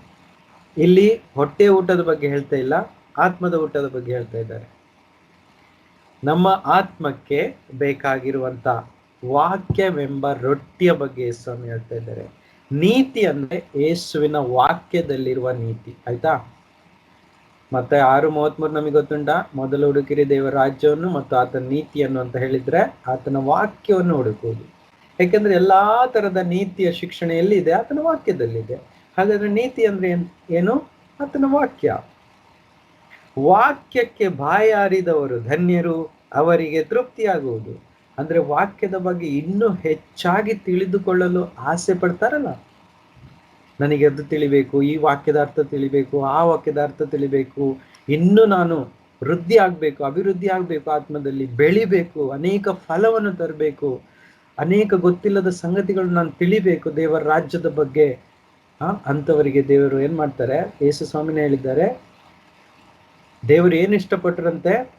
ಬಾಲ್ಯರಿಗೆ ಪರಲೋಕ ರಾಜ್ಯದ ಗುಪ್ತ ಸಂಗತಿಗಳನ್ನು ತಿಳಿಸಲು ದೇವರೇ ಇಷ್ಟಪಟ್ರು ಅಂತ ಯೇಸು ಸ್ವಾಮಿ ಒಂದು ಕಡೆ ಹೇಳ್ತಾರೆ. ಅದೇ ಈ ವಾಕ್ಯದ ಅರ್ಥ. ನೀತಿಗಾಗಿ ಹಸಿದವರಾದ ನೀವು, ಬಾಯಾರಿದವರಾದ ನೀವು ಧನ್ಯರು, ನಿಮಗೆ ತೃಪ್ತಿಯಾಗುವುದು. ಅವರಿಗೆ ಬೇಕಾದಂತೆಲ್ಲ ಟೀಚಿಂಗ್, ಟ್ರುತ್, ಸತ್ಯಗಳು ಅವರಿಗೆ ಕಲಿಸ್ಕೊಡ್ತಾರೆ. ಯಾಕೆಂದ್ರೆ ಇವತ್ತು ಕ್ರಿಶ್ಚಿಯಾನಿಟಿಯಲ್ಲಿ ಕ್ರಿಸ್ತನನ್ನು ಹಿಂಬಾಲಿಸುವವರಿಗೆ ಅನೇಕರಿಗೆ ಸತ್ಯ ಗೊತ್ತಿಲ್ಲ. ಯಾಕಂದ್ರೆ ನೀತಿಗೆ ಅಷ್ಟೊಂದು ಬಾಯಾರಿಕೆ ಮತ್ತು ಹಸಿವಿಲ್ಲ. ಹೆಸರಿಗೆ ಮಾತ್ರ ಕ್ರಿಸ್ತವರಾದವರಿಗೆ ಏನೋ ಈ ರೀತಿಯಾದ ಬಾಯಾರಿಕೆ ಮತ್ತು ಹಸಿವಿರಲ್ಲ, ಅವರಿಗೆ ಸಿಗೋದು ಕಷ್ಟ.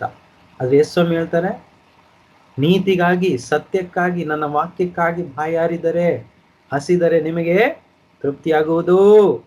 ಅಂದ್ರೆ ಪರಿಶುದ್ಧಾತ್ಮನೇ ನಮ್ಮೊಳಗೆ ಬಂದು ಅನೇಕ ಸತ್ಯಗಳನ್ನು, ಅನೇಕ ಪರಲೋಕ ರಾಜ್ಯದ ಸಂಗತಿಗಳನ್ನು, ಗೂಢಾರ್ಥಗಳನ್ನು ಏನ್ ಮಾಡ್ತಾರೆ? ಒಂದೊಂದಾಗಿ ನಮಗೆ ಪ್ರಕಟಪಡಿಸ್ತಾ ಹೋಗ್ತಾರೆ. ಇದೇ ವಾಕ್ಯದ ಅರ್ಥ. ಹಲ್ಲೆಲೂಯಾ. ಲೂಕನು ಸಿಂಪಲ್ ಆಗಿ ಹೀಗೆ ಹೇಳ್ತಾರೆ ಇಲ್ಲಿ, ಹಸಿದವರಾದ ನೀವು ಧನ್ಯರು, ನಿಮಗೆ ತೃಪ್ತಿಯಾಗುವುದು. ರೊಟ್ಟಿಯಿಂದ ಹಿಡಿದು ನಮಗೆ ಆತ್ಮಕ್ಕೆ ಬೇಕಾದಂತ ಎಲ್ಲ ಸಂಗತಿಗಳವರೆಗೂ ದೇವರು ನಮ್ಮನ್ನು ತೃಪ್ತಿ ಪಡಿತಾರೆ, ಮಾಡ್ತಾರೆ.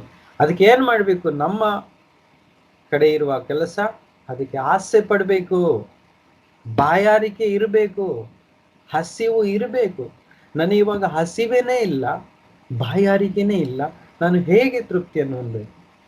ನೋಡಿ, ನನಗೆ ಇವಾಗ ಹಸಿವು ಆದ್ರೆ ಮಾತ್ರ ನಾನು ಊಟ ಮಾಡ್ಲಿಕ್ಕಾಗೋದು, ಬಾಯಾರಿಕೆ ಇದ್ರೆ ಮಾತ್ರ ನೀರು ಕುಡಿಲಿಕ್ಕಾಗೋದಲ್ವಾ? ಹಾಗೆ ಹೋಗಿ ನಾನು ಊಟ ಮಾಡಿದ್ರೆ ನನಗೆ ಏನಾಗ್ತದೆ? ಓವರ್ಫ್ಲೋ ಆಗಿ ವಾಮಿಟ್ ಆಗ್ತದೆ. ಅದೇ ರೀತಿ ಆತ್ಮದಲ್ಲಿ ದೇವರ ವಾಕ್ಯವನ್ನು ಇನ್ನೂ ಹೆಚ್ಚಾಗಿ ನಾನು ಸ್ಟಡಿ ಮಾಡಬೇಕು, ಇನ್ನೂ ಹೆಚ್ಚಾಗಿ ಧ್ಯಾನಿಸ್ಬೇಕು, ನನ್ನ ಜೀವಿತದಲ್ಲಿ ಅದನ್ನು ಇಟ್ಕೊಳ್ಬೇಕು ಅಂತ ಆಸೆ ಪಟ್ಟವರಿಗೆ ಏನ್ ಮಾಡ್ತಾರೆ ಸ್ವಾಮಿ? ಈ ವಾಕ್ಯದ ಆಧಾರದ ಮೇಲೆ ತೃಪ್ತಿ ಪಡಿಸ್ತಾರೆ. ಅಂದ್ರೆ ತುಂಬಿ ತುಂಬಿ ಪ್ರಕಟಣೆಗಳನ್ನು, ರೆವಲ್ಯೂಷನ್ಗಳನ್ನು ಕೊಡ್ತಾ ಹೋಗ್ತಾರೆ. ಹಲ್ಲೆಲೂಯಾ. ಅದಕ್ಕೆ ಹಸಿವು ಬೇಕು, ವಾಕ್ಯದ ಬಾಯಾರಿಕೆ ಬೇಕು. ನಾನು ಓದ್ಬೇಕು, ಇನ್ನೂ ನಾನು ಮೆಡಿಟೇಟ್ ಮಾಡಬೇಕು. ಆವಾಗ ಗುಪ್ತ ಸಂಗತಿಗಳನ್ನು ಪ್ರಕಟಪಡಿಸಿಕೊಡ್ತಾರೆ. ಇಲ್ಲಾಂದ್ರೆ ಕೊಡಲ್ಲ ಹಾಗೆ. ಯಾಕೆಂದ್ರೆ ದೇವರ ವಾಕ್ಯ ಚೀಪ್ ಅಲ್ಲ, ಅದು ಬಹು ಅಮೂಲ್ಯವಾದದ್ದು. ಹಳೆ ಒಡಂಬಡಿಕೆಯಲ್ಲಿ ಒಂದು ವಾಕ್ಯ ಉಂಟಲ್ವಾ, ರುಚಿಸಿ ನೋಡಿ, ಅದು ಜೇನಿಗಿಂತಲೂ ಮತ್ತು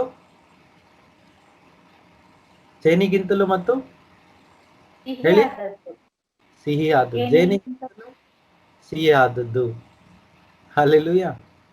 ಅಷ್ಟು ಸಿಹಿ ಆದಂತ ವಾಕ್ಯವಾಗಿದೆ. ಓಕೆ, ಮುಂದೆ ಓದುವ. ಅದೇ ಲೂಕ 6:21 ಇನ್ನೊಂದು ವಾಕ್ಯ ನೋಡುವ. ಈಗ ಅಳುವರಾದ ನೀವು ಧನ್ಯರು, ನೀವು ನಗುವಿರಿ. ವಾವ್. ನಿಮ್ಮ ಜೀವಿತದಲ್ಲಿ ನೀವು ಅಳುವಂತ ಸಂದರ್ಭವನ್ನು ನೆನೆಸ್ಕೊಳ್ಳಿ. ನನ್ನ ಜೀವಿತದಲ್ಲಿ ನಾನು ಸಹ ಅತ್ತಿದ್ದೇನೆ. ಅನೇಕ ಸಂದರ್ಭಗಳು ನಮ್ಮ ಜೀವಿತದಲ್ಲಿ ಬಂದಿದೆ. Praise the Lord. ನಾವು ಅತ್ತಂತ ಸಂದರ್ಭಗಳು ಉಂಟು, ಅತ್ತಿದ್ದೇವಲ್ವಾ? ಸಂದರ್ಭಗಳು ಉಂಟು. ಆದ್ರೆ ಆ ನೋವನ್ನು ನೋಡಿದವರು ಯಾರು? ಯೇಸು ಸ್ವಾಮಿ. Praise the Lord. ಯೇಸು ಸ್ವಾಮಿ ಆ ನೋವನ್ನು ನೋಡಿದ್ದಾರೆ. ಆದ್ರೆ ಯೇಸು ಸ್ವಾಮಿ ನಮಗೆ ದೃಢಪಡಿಸುವುದೇನು? ಅಳುವರಾದ ನೀವು ಧನ್ಯರು, ನೀವು ನಗುವಿರಿ. ಒಂದೊಂದು ಕ್ಷಣ ಉಂಟು ನಮ್ಮ ಜೀವಿತದಲ್ಲಿ, ನಾವು ಎಷ್ಟು ಹತ್ತಿದ್ದೇವೆ, ಗೋಳಾಡಿದ್ದೇವೆ ಅಲ್ವಾ? ಕಂಟ್ರೋಲ್ ಆಗದೆ ಇರುವಷ್ಟು ನಾವು ಹತ್ತಿದ್ದುಂಟು. ಇವತ್ತು ಸಹ ಅನೇಕರು ಅಳುತ್ತಾರೆ ಜೀವಿತದಲ್ಲಿ. ಕೆಲವೊಮ್ಮೆ ಕಣ್ಣಿಂದ ನೀರು ಬರಲ್ಲ, ಆದರೆ ಹೃದಯದಲ್ಲಿ ಅಳು ತುಂಬಿ ತುಳುಕ್ತದೆ. ಅದನ್ನು ಪ್ರಕಟ ಮಾಡ್ಲಿಕ್ಕೆ ಆಗ್ತಾ ಇಲ್ಲ, ಎಕ್ಸ್ಪ್ಲೈನ್ ಮಾಡ್ಲಿಕ್ಕೆ ಆಗ್ತಾ ಇಲ್ಲ. ಅಷ್ಟರ ಮಟ್ಟಿಗೆ ಏನಾಗ್ತದೆ? ಅಳು ತುಂಬಿಕೊಂಡಂತ ಅನೇಕ ಜೀವಿತಗಳು ಇವತ್ತು ನಾಶವಾಗ್ತಾ ಇದೆ, ಹತ್ತು ನಾಶವಾಗ್ತಾ ಇದೆ. ಯಾಕೆಂದ್ರೆ ಅವರಿಗೊಂದು ಹೋಪ್ ಸಿಗ್ತಾ ಇಲ್ಲ. ಈ ವಾಕ್ಯ ಏನ್ ಮಾಡ್ತದೆ? ಅಳ್ತಾ ಇದ್ದೀರಾ ನೀವು ನಗುವಿರಿ, ಖಂಡಿತ ನಗುವಿರಿ. ಇದು ನಂಬಿದವರಿಗೆ ಅವ್ರ ಜೀವಿತದಲ್ಲಿ ಅವ್ರನ್ನ ನಗಿಸಿ ಸಂತೋಷ ಪಡಿಸಿಯೇ ಪಡಿಸ್ತಾರೆ ಸ್ವಾಮಿ. ಯಾಕಂದ್ರೆ ಇದು ಸತ್ಯವಾಕ್ಯ, ಜೀವ ಇರುವ ವಾಕ್ಯ. ಇದು ಸಾಧಾರಣ ಇಂಕಿಂದ ಬರೆದಿದ್ದು ಪೇಪರ್ ಅಲ್ಲ, ಇಂಕ್ ಅಲ್ಲ, ಇದು ಲೆಟರ್ಸ್ ಮಾತ್ರ ಅಲ್ಲ, ಅಕ್ಷರಗಳಲ್ಲ. ಇದು ಜೀವ ಸ್ವರೂಪನಾದ ದೇವರ ಜೀವ ಕೊಡುವಂತ ವಾಕ್ಯಗಳು. ಅದಕ್ಕೆ ಪೇತ್ರನು ಹೇಳಿದ, ನಿನ್ನನ್ನು ಬಿಟ್ಟು ನಾನು ಎಲ್ಲಿ ಹೋಗಿಲ್ಲ ಸ್ವಾಮಿ, ನಿಲ್ಲಲ್ಲಿ ಉಂಟು ನಿತ್ಯ ಜೀವವನ್ನು ಕೊಡುವ ವಾಕ್ಯಗಳು. ಹಲ್ಲೆಲೂಯಾ. ಸರಿ, ಮತ್ತಾಯನ ಸುವಾರ್ತೆ 5 ಬರುವ 5ನೇ ವಾಕ್ಯ, ಶಾಂತರು ಧನ್ಯರು, ಅವರು ಭೂಮಿಗೆ ಬಾಧ್ಯರಾಗುವರು. Very important. ಇದಕ್ಕೆ ವಿರುದ್ಧವಾದ ವಾಕ್ಯ ಏನು? ಗರ್ವ, ಅಹಂಕಾರ ಅಥವಾ ಪ್ರೈಡ್. ತುಂಬಾ ಡೇಂಜರ್. ಪ್ರೈಡ್ ಏನ್ ಮಾಡ್ತದೆ? ನಮ್ಮನ್ನು ಬೀಳಿಸ್ತದೆ, ಎದ್ದು ನಿಲ್ಲಿಕ್ಕೆ ಬಿಡಲ್ಲ, ಬೀಳಿಸ್ತಾನೆ ಇರ್ತದೆ. ಯಾಕಂದ್ರೆ ವಾಕ್ಯ ಬರೆದಿದೆ. ಒಂದು ವಾಕ್ಯ ಓದುವ, ಹೀಬ್ರು 4:10. ಹೀಬ್ರಿಯ ಪುಸ್ತಕ 4:10.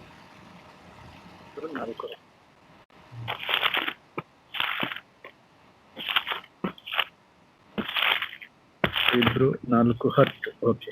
ಇಬ್ರಿಯರಿಗೆ ಬರೆದ ಪುಸ್ತಕ 4ನೇ ಅಧ್ಯಾಯ ವಾಕ್ಯ 10. ಹೇಗೆಂದರೆ ಆದುದರಿಂದ ದೇವರ ಜನರು ಅನುಭವಿಸುವುದಕ್ಕಿರುವ ಸಬ್ಬತ್ತೆಂಬ ವಿಶ್ರಾಂತಿ ಇನ್ನೂ ಉಂಟು. ಹೇಗೆಂದರೆ ದೇವರು ತನ್ನ ಕೆಲಸಗಳನ್ನು ಮುಗಿಸಿ ಸಾರಿ ಇಬ್ರು ಅಲ್ಲ, ಯಾಕೋಬ 4:10. ಕ್ಷಮಿಸಿ, ಯಾಕೋಬ 4:10.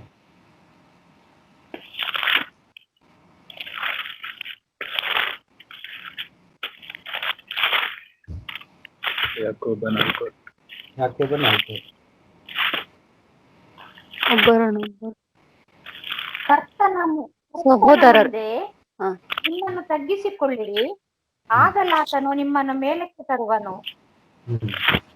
ನೋಡಿ, ಕರ್ತನ ಮುಂದೆ ನಿಮ್ಮನ್ನು ತಗ್ಗಿಸಿಕೊಳ್ಳಿರಿ, ಆಗಲಾತನು ನಿಮ್ಮನ್ನು ಮೇಲಕ್ಕೆ ತರುವನು. ಅಂದ್ರೆ ಮತ್ತೆ 5 ವಾಕ್ಯ 5 ಏನ್ ಹೇಳ್ತದೆ? ಶಾಂತರು ಧನ್ಯರು. ಶಾಂತರು ಅಂದ್ರೆ ನಮ್ರ ಹೃದಯ ಉಳ್ಳವರು ಧನ್ಯರು. ನಮ್ರತೆ ಬಗ್ಗೆ ಮಾತಾಡ್ತಿದೆ. ಇಂಗ್ಲಿಷ್ ಬೈಬಲ್ ಹೇಳ್ತದೆ ಮೀಕ್ನೆಸ್. ಮೀಕ್ನೆಸ್ ಅಂದ್ರೆ ನಮ್ರತೆ ಅಥವಾ ಶಾಂತ ಗುಣ, ಶಾಂತರಾಗಿರೋರು, ಹ್ಯುಮಿಲಿಟಿ. ನೋಡ್, ಗೊತ್ತಾಗ್ತಲ್ಲ ನಿಮಗೆ? ನಮ್ರ ಹೃದಯ ಉಳ್ಳವರು. ಇಲ್ಲಿ ಈ ವಾಕ್ಯ ಹೇಳ್ತದೆ, ಯಾಕೋಬ 4:10, ಕರ್ತನ ಮುಂದೆ ನೀವು ಏನ್ ಮಾಡಿ? ತಗ್ಗಿಸಿಕೊಳ್ಳಿ. ಬಿ ಹಂಬಲ್ ಅಂತ ಇಂಗ್ಲಿಷ್ ಬೈಬಲ್ ಹೇಳ್ತದೆ. Then Lord will lift you up. ಕರ್ತನು ನಿಮ್ಮನ್ನು ಮೇಲಕ್ಕೆ ತರುವನು. Price the lord. ಇನ್ನೊಂದ್ ಕಡೆ ವಾಕ್ಯ ಹೇಳ್ತದೆ, ಐ ಥಿಂಕ್ ಹೀಬ್ರು 13:6 ಅನ್ಸುತ್ತೆ, ನಮ್ರರಿರೋರಿಗೆ ಕರ್ತನು ಕೃಪೆ ಕೊಡ್ತಾನೆ, ಗರ್ವ ಇರೋರಿಗೆ ಕರ್ತನ ಏನ್ ಮಾಡ್ತಾನೆ? ದೂರ ಮಾಡ್ತಾನೆ ಅಂತ. ಹಲ್ಲೆಲೂಯಾ. ಸೊ ಎಷ್ಟು ನಾವು ತಗ್ಗಿಸಿಕೊಳ್ತೀವಿ, ಕ್ಷಣದಲ್ಲಿ ನಮ್ಮ ಜೀವಿತದಲ್ಲಿ ನಾವು ತಗ್ಗಿಸಿಕೊಳ್ತೀವೋ, ನಮ್ರರಾಗ್ತೀವೋ, ಅಷ್ಟು ನಮ್ಮನ್ನು ದೇವರ ಮೇಲಕ್ಕೆ ಎಬ್ಬಿಸಿ ನಮ್ಮನ್ನು ಒಂದು ಒಳ್ಳೆಯ ಸ್ಥಾನದಲ್ಲಿ ಇಟ್ಟು ಅಧಿಕಾರವನ್ನು ಕೊಡ್ತಾರೆ. ಅದೇ ಇಲ್ಲಿ ವಾಕ್ಯದಲ್ಲಿ ಹೇಳ್ತದೆ 5:5, ಶಾಂತರು ಧನ್ಯರು, ನೀವು ಭೂಮಿಗೆ ಬಾಧ್ಯರಾಗುವಿರಿ. ಭೂಮಿಯಲ್ಲಿ ನೀವು ಒಳ್ಳೆಯದಾಗಿ ಜೀವನ ಮಾಡ್ತೀರಿ, ಆಳ್ತೀರ ನೀವು, ಅಂದ್ರೆ ಜೀವನವನ್ನು ನಡೆಸ್ತೀರಿ ಈ ಭೂಮಿಯ ಮೇಲೆ. ನೋಡಿ, ಮೋಶೆಯು ಒಳ್ಳೆ ಒಂದು ನಮ್ರ ವ್ಯಕ್ತಿ ಆಗಿದ್ದ, ಹಾಗಾಗಿ ಆತನಿಗೆ ಆಳ್ವಿಕೆ ಕೊಟ್ರು, ಜನರನ್ನು ನಡೆಸಲಿಕ್ಕೆ ಆರಿಸಿಕೊಂಡ್ರು. ದಾವಿದ ರಾಜನು ಸಹ ನಮ್ರವುಳ್ಳ ವ್ಯಕ್ತಿ ಆಗಿದ್ದನು. ಅವನು ಸಹ ದೇವರ ಹೃದಯಕ್ಕೆ ಪಕ್ಕದ ವ್ಯಕ್ತಿ ಅಂತ ಬರೆದಿದೆ ಅವನ ಬಗ್ಗೆ. ಅಷ್ಟು ನಮ್ರವುಳ್ಳ ವ್ಯಕ್ತಿಯಾಗಿದ್ದನು. ಇವತ್ತು ಯೇಸು ಸ್ವಾಮಿ ತನ್ನ ಶಿಷ್ಯರಿಗೆ ಹೇಳ್ತಾರೆ, ಬಿ ಹಂಬಲ್. ಒಂದು ವೇಳೆ ನಾವು ಹೀಗೆ ಇದ್ರೆ ನಮಗೆ ಕಲಿಸುವಂತ ಬೋಧನೆ ಇದಾಗಿದೆ, ಶಾಂತ ಹೃದಯವುಳ್ಳವರಾಗಿರಿ, ನಮ್ರರಾಗಿರಿ, ಅಹಂಕಾರ ಗರ್ವವನ್ನು ಬರಲಿಕ್ಕೆ ಬಿಡಬೇಡಿ. ಕ್ರಿಸ್ತ ಮಕ್ಕಳು ನೀವು, ನನ್ನ ಮಕ್ಕಳು ನೀವು. ಯಾಕೋಬ 3ನೇ ಅಧ್ಯಾಯ 13ನೇ ವಾಕ್ಯವನ್ನು ನಾನೇ ಓದ್ತೀನಿ. ಯಾಕೋಬ 3:13 ಹೀಗೆ ಹೇಳ್ತದೆ, ನಮ್ಮಲ್ಲಿ ಜ್ಞಾನಿಯು ಬುದ್ಧಿವಂತನು ಯಾರು? ಅಂಥವನು ಯೋಗ್ಯವಾಗಿ ನಡೆದುಕೊಂಡು ಜ್ಞಾನದ ಲಕ್ಷಣವಾಗಿರುವ ಶಾಂತ ಗುಣದಿಂದ ಅದರ ಫಲವನ್ನು ತೋರಿಸಲಿ. ವಾವ್, ಏನದು? ಜ್ಞಾನದ ಜ್ಞಾನಿ ಯಾರು? ಶಾಂತನಾಗಿರುವವನೇ ಜ್ಞಾನಿ. ಎಷ್ಟು ಹಂಬಲ್ ಆಗಿರ್ತೀವೋ, ಸೈಲೆಂಟ್ ಆಗಿರ್ತೀವೋ. ಕೆಲವು ವ್ಯಕ್ತಿಗಳನ್ನು ನೋಡಿ, ಕೆಲವು ಅನ್ಬಿಲಿಯರ್ಸ್ಗಳನ್ನು, ಅವಿಶ್ವಾಸಿಗಳನ್ನು ಸಹ ನಾವು ನೋಡಿ ಕಲಿಬಹುದು. ಕೆಲವರು ಎಷ್ಟು ರಿಚ್ನೆಸ್ ಆಗಿರ್ತಾರೆ, ಅದರಲ್ಲಿ ತುಂಬಾ ರಿಚ್ ಆಗಿರ್ತಾರೆ, ತುಂಬಾ ಸೈಲೆಂಟ್. ಸೈಲೆಂಟ್ ಅಂದ್ರೆ ಎಷ್ಟು ಬುದ್ಧಿವಂತರಾಗ್ತಾರೆ ಅಂದ್ರೆ, ಅವರು ಎಷ್ಟು ಬೇಕೋ ಅಷ್ಟೇ ಮಾತಾಡಿ ಅಹಂಕಾರ ಎಂಬ ಸ್ವಭಾವ ಅವರಲ್ಲಿ ಕಂಡು ಬರುವುದೇ ಕಡಿಮೆ. ನಾನು ಅನೇಕ ಅವಿಶ್ವಾಸಿಗಳನ್ನು ನೋಡಿದ್ದೆ. ಕೆಲವೊಮ್ಮೆ ನಾನು ನನ್ನನ್ನೇ ಚೆಕ್ ಮಾಡಿ ನೋಡ್ತೀನಿ, ಅಪ್ಪ, ಇವನಲ್ಲಿ ಇದ್ದಂತ, ಈ ವ್ಯಕ್ತಿಯಲ್ಲಿ ಇದ್ದಂತ ಶಾಂತ ಗುಣ ನನ್ನಲ್ಲಿ ಇದ್ರೆ ಇನ್ನೂ ಎಷ್ಟು ಕರ್ತನಿಗೆ ಫಲ ಬರ್ತಿತ್ತಲ್ಲ ಅಂತ. ಅರ್ಥ ಆಗ್ತಾ ಇದೆಯಾ? ತುಂಬಾ ಜ್ಞಾನ ಅದು. ಅದಕ್ಕೆ ವಾಕ್ಯ ಸ್ಪಷ್ಟ ಹೇಳ್ತದೆ, ಜ್ಞಾನದ ಲಕ್ಷಣವಾಗಿರುವ ಶಾಂತ ಗುಣದಿಂದ ಅದರ ಫಲವನ್ನು ತೋರಿಸಲಿ. ಅವನೇ ಜ್ಞಾನಿ ಅಥವಾ ಬುದ್ಧಿವಂತನು. Is a smart ಗಾಯ್. ಯಾರು ಸೈಲೆಂಟ್ ಆಗಿರ್ತಾರೋ, ಸೈಲೆಂಟ್ ಅಂದ್ರೆ ಸ್ವಭಾವದಲ್ಲಿ silent. Praise the Lord. Thank you Jesus. ನಾವು ದೇವರಲ್ಲಿ ಪ್ರಾರ್ಥಿಸೋಣ, ನಮ್ಮಲ್ಲಿ ಆ ಗರ್ವ ಸ್ವಭಾವ ಬರದಂತೆ, ಉಬ್ಬಿಕೊಳ್ಳದಂತೆ, ನಮ್ಮನ್ನು ಯಾವಾಗಲೂ, ನಮ್ಮ ಹೃದಯ ಯಾವಾಗಲೂ ಶಾಂತವಾಗಿರುವಂತೆ ನಮಗೋಸ್ಕರ ನಾವು ಪ್ರಾರ್ಥಿಸಬೇಕು. ಆಮೇನ್. ಮುಂದೆ ಕಲಿಯೋಣ. 7ನೇ ವಾಕ್ಯ, 6ನೇ ವಾಕ್ಯ ನಾವು ಕಲ್ತಿದ್ದೇವೆ. ನೀತಿಗಾಸಿದ ಬಾಯರದವರು ಯಾರು ಅಂತ ನಾವು ಕಲ್ತಿದ್ದೇವೆ. 7ನೇ ವಾಕ್ಯ, ಕರುಣೆ ಉಳ್ಳವರು ಧನ್ಯರು, ಅವರು ಕರುಣೆಯನ್ನು ಹೊಂದುವರು. ಆಮೇನ್. ಹಲ್ಲೆಲೂಯಾ. ಕರುಣೆ ಉಳ್ಳವರು ನೀವು ಧನ್ಯರು. ನೀವು ಕರುಣೆಯನ್ನು ಹೊಂದುವಿರಿ. ಎಲ್ಲೆಲ್ಲಿ ನಾವು ಕರುಣೆ ತೋರಿಸಬೇಕು? ನಮಗೆ ಗೊತ್ತುಂಟು. ನಮ್ಮ ಮುಂದಿರುವ ವ್ಯಕ್ತಿಯ ಜೀವಿತದಲ್ಲಿ ಸಂಕಟದ ಪರಿಸ್ಥಿತಿ ಬಂದಾಗ, ಕಷ್ಟದಲ್ಲಿರುವಾಗ, ಸಹಾಯಕ್ಕೆ ಒಂದು ಅವಸರ ಸಿಗುವಾಗ ನಾವು ಅವರಿಗೆ ಸಹಾಯ ಮಾಡಿ ಕರುಣೆ ತೋರಿಸಬೇಕು. ಅತಿ ಭಯಂಕರವಾದ ಪರಿಸ್ಥಿತಿಯಲ್ಲಿ ಹಾದು ಹೋಗುತ್ತಿರುವ ಯಾವುದೇ ಒಂದು ಮನುಷ್ಯನನ್ನು ನೋಡಿದಾಗ ನಮ್ಮ ಹೃದಯದಲ್ಲಿ ಕರುಣೆ ಉಕ್ಕುತ್ತಾ, ಅವರೇ ದೇವರ ಮಕ್ಕಳು. Price the lord. ಅವರೇನು? ದೇವರ ಮಕ್ಕಳು. ಅದಕ್ಕೊಂದು ವಾಕ್ಯವನ್ನು ಓದ್ತೀನಿ. ಲೂಕ 6ರಲ್ಲಿ ಇಲ್ಲಿ ಅದರ ಒಂದು ಅಂಶವನ್ನು ಕೊಟ್ಟಿದ್ದಾರೆ. ವಾಕ್ಯ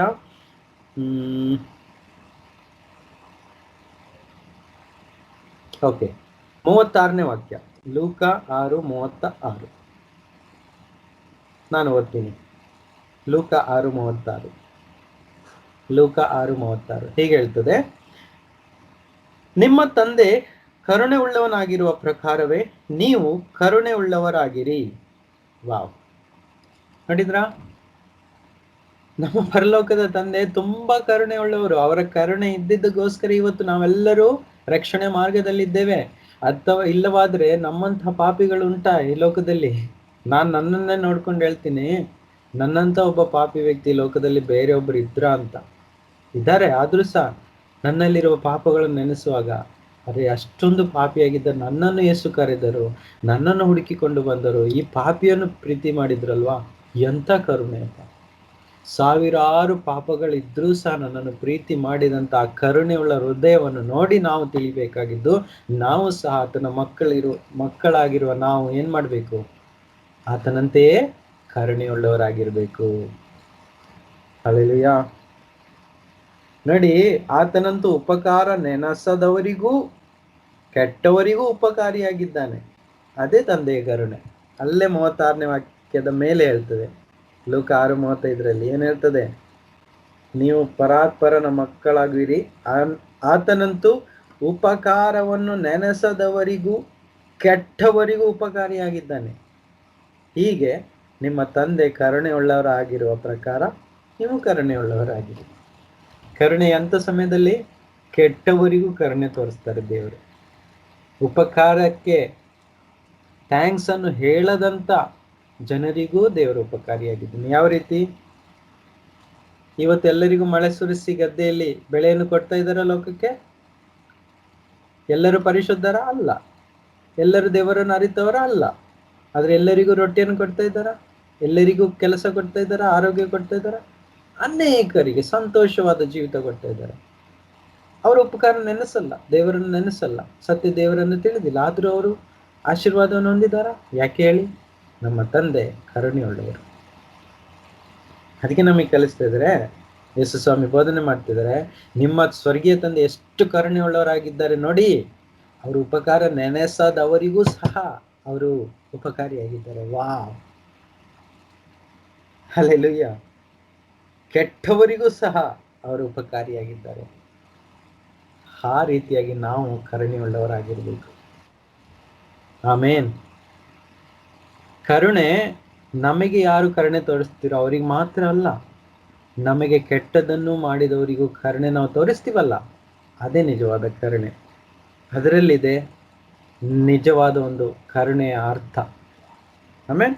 ಖಂಡಿತ ಅದ ನಂತರ ಬಡತನ, ಕಷ್ಟ, ನೋವು, ಹಸಿವು, ಎಲ್ಲ ಪ್ರಕಾರದ ಕಷ್ಟಕ್ಕೆ ನಾವು ಕರುಣೆ ತೋರಿಸ್ಬೇಕು, ಖಂಡಿತವಾಗಿ ತೋರಿಸ್ಬೇಕು.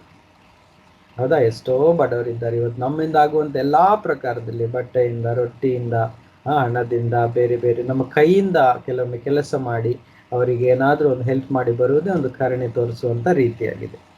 ಓಕೆ, ಮುಂದೆ ಹೋಗುವ. 7ನೇ ವಾಕ್ಯ ನಾವು ಕಲಿತು. 8ನೇ ವಾಕ್ಯ ಯಾವುದು? ಮತ್ತಾಯ 5:8. ನಿರ್ಮಲ ಚಿತ್ತರು ಧನ್ಯರು, ಅವರ ದೇವರನ್ನು ನೋಡುವವರು. ವಂಡರ್ಫುಲ್. ನಿರ್ಮಲ ಚಿತ್ತರದ ನೀವು ಧನ್ಯರು, ದೇವರನ್ನು ನೋಡಿ. ನಿರ್ಮಲ ಚಿತ್ತರು ಅಂದ್ರೆ ಇಂಗ್ಲಿಷ್ ಬೈಬಲ್ ಹೇಳ್ತಾರೆ 8ನೇ ವಾಕ್ಯದಲ್ಲಿ, blessed R the pure in heart. Pure ಅಂದ್ರೆ ಪರಿಶುದ್ಧರು. ನಿರ್ಮಲ ಚಿತ್ತರು ಅಂದ್ರೆ ಹೃದಯವು ನಮ್ಮದು ಏನಾಗಿರ್ಬೇಕು? ನಿರ್ಮಲವಾಗಿರ್ಬೇಕು, ಅಂದ್ರೆ ಪರಿಶುದ್ಧವಾಗಿರ್ಬೇಕು, ಪ್ಯೂರ್ ಆಗಿರ್ಬೇಕು. ಅವರೇ ಧನ್ಯರು. ಹಲ್ಲೆಲೂಯಾ. ಅವರೇ ಧನ್ಯರು. ಅವರು ದೇವರನ್ನು ನೋಡುವರು. ಅಂದ್ರೆ ನಾವೆಷ್ಟು ಪರಿಶುದ್ಧರಾಗ್ತೀವೋ ಅವರು ಮಾತ್ರ ದೇವರನ್ನು ನೋಡ್ಲಿಕ್ಕೆ ಸಾಧ್ಯ. ಈ ಭೂಮಿ ಮೇಲೂ ಸಹ ದೇವರನ್ನು ಅಷ್ಟು ಮಟ್ಟಿಗೆ ಪರಿಶುದ್ಧನಾಗಿ ಜೀವಿಸಿದಂತ ಒಂದು ವ್ಯಕ್ತಿಯ ನನಗೆ ನೆನಪು ಬರ್ತಾ ಉಂಟು. ತಾನು ಜೀವಿಸಿದಂತ 365 ವರ್ಷಗಳು. ಎಷ್ಟು? 365 ವರ್ಷಗಳು ಹಳೆ ಒಡಂಬಡಿಕೆಯಲ್ಲಿ, ಆಯ್ತಾ? 365 ವರ್ಷಗಳು ದೇವರ ಜೊತೆ ಜೀವಿಸಿದಂತ ವ್ಯಕ್ತಿ ಹನೋಕನು. ಇಂಗ್ಲಿಷ್ ಅಲ್ಲಿ ಹನೋಕನು 365 ವರ್ಷ ದೇವರ ಸಂಗಡ ಜೀವಿಸಿದನು ಅಂತ ಬರೆದಿದೆ ಬೈಬಲ್ ಅಲ್ಲಿ. ಉತ್ಪತ್ತಿಯ 5ನೇ ಅಧ್ಯಾಯದಲ್ಲಿ ಹನೋಕನು 365 ದಿನ ದೇವರ ಸಂಗಡ, 365 ವರ್ಷಗಳು, ದಿನ ಅಲ್ಲ, 365 ವರ್ಷಗಳು. ಆ ಸಮಯದಲ್ಲಿ ನಮಗೆ ಗೊತ್ತುಂಟು 965 ಹೈಯೆಸ್ಟ್ ಅಲ್ವಾ? ಎಲ್ಲ 900, 800, 700 ಜೀವಿಸ್ತಿದ್ರು.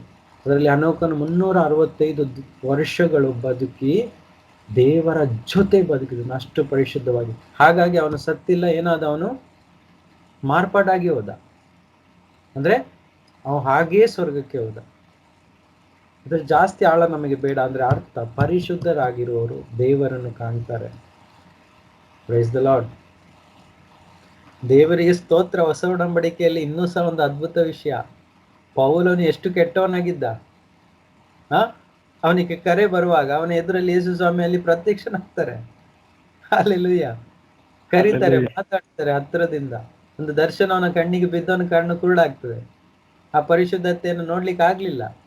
ಯಾರದ್ದು? ಯೇಸು ಸ್ವಾಮಿ ಪರಿಶುದ್ಧತೆಯನ್ನು ನೋಡಿ ಪೌಲನ ಕಣ್ಣು ಕುರುಡಾಗ್ತದೆ. ಆಮೇಲೆ ಅವನು ಪರಿಶುದ್ಧತೆ ಹಾದಿಯಲ್ಲಿ ನಡೆದು ಬರ್ತಾನೆ. ಪರಿಶುದ್ಧತೆಯನ್ನು ನೋಡಿದವರು ಪರಿಶುದ್ಧತೆ ಹಾದಿಯಲ್ಲಿ ನಡೆದು ಬರ್ತಾರೆ. ಅದೇ ನಮಗೆ ಬೋಧನೆ. ಯೇಸು ನಮ್ಮ ಪರಿಶುದ್ಧರು. ಹಲ್ಲೆಲೂಯಾ. ಅಪೊಸ್ತಲನಾದ ಯೋಹಾನನು ಪ್ರಕಟಣೆ ಪುಸ್ತಕದಲ್ಲಿ ಯೇಸುವನ್ನು ನೋಡಿದಾಗ ಸತ್ತಂತೆ ಬಿದ್ದನು. ಏನದು? ಅವರ ಪರಿಶುದ್ಧತೆ ನೋಡಿದನು. ಅವನಿಗೆ ತಾಳ್ಲಿಕ್ಕಾಗಿಲ್ಲ, ಬಿದ್ದು ಬಿಟ್ಟ. ಹಲ್ಲೆಲೂಯಾ. ಅದೇ ರೀತಿ ಪರಿಶುದ್ಧರಾಗಿದ್ರೆ ನಾವು ಯೇಸುವನ್ನು ದರ್ಶನವಾಗಿ ನೋಡ್ಬೋದು, ಕೊಡ್ತಾರೆ ದರ್ಶನ. ಆಮೆನ್. ಅದಕ್ಕೆ ಕನೆಕ್ಟ್ ಆಗಿ ಇನ್ನೊಂದು ವಾಕ್ಯ ನೋಡುವ. ಇಬ್ರಿಯ ಪುಸ್ತಕ 12:14. ಇಬ್ರಿಯ ಪುಸ್ತಕ 12:14 ಹೇಳ್ತದೆ, ಪರಿಶುದ್ಧತೆ ಇಲ್ಲದೆ ಯಾರು ದೇವರನ್ನು ನೋಡಲಿಕ್ಕೆ ಸಾಧ್ಯವಿಲ್ಲ.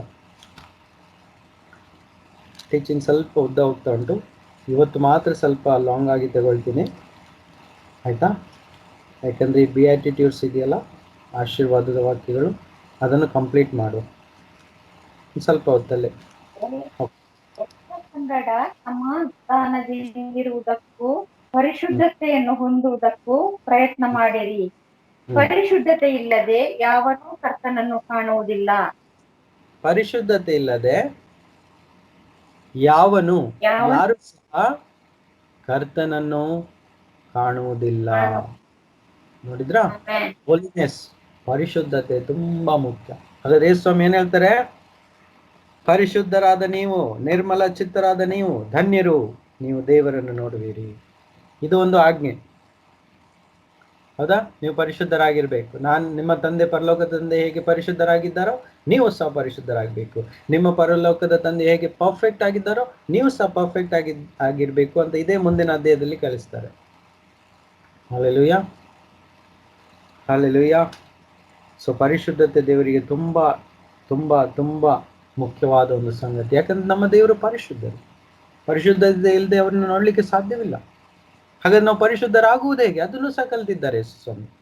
ನಾವು ಹೇಗೆ ಪರಿಶುದ್ಧರಾಗಬೇಕು ಅಂತ ಸಹ ಪಾಠ ಕೊಟ್ಟಿದ್ದಾರೆ. ಅದಕ್ಕೆ ಕನೆಕ್ಟ್ ಆಗಿ 2 ವಾಕ್ಯ ಯೋಹಾನ 15:1 ನೋಡ್ಬೋದು, ಹೌದಾ?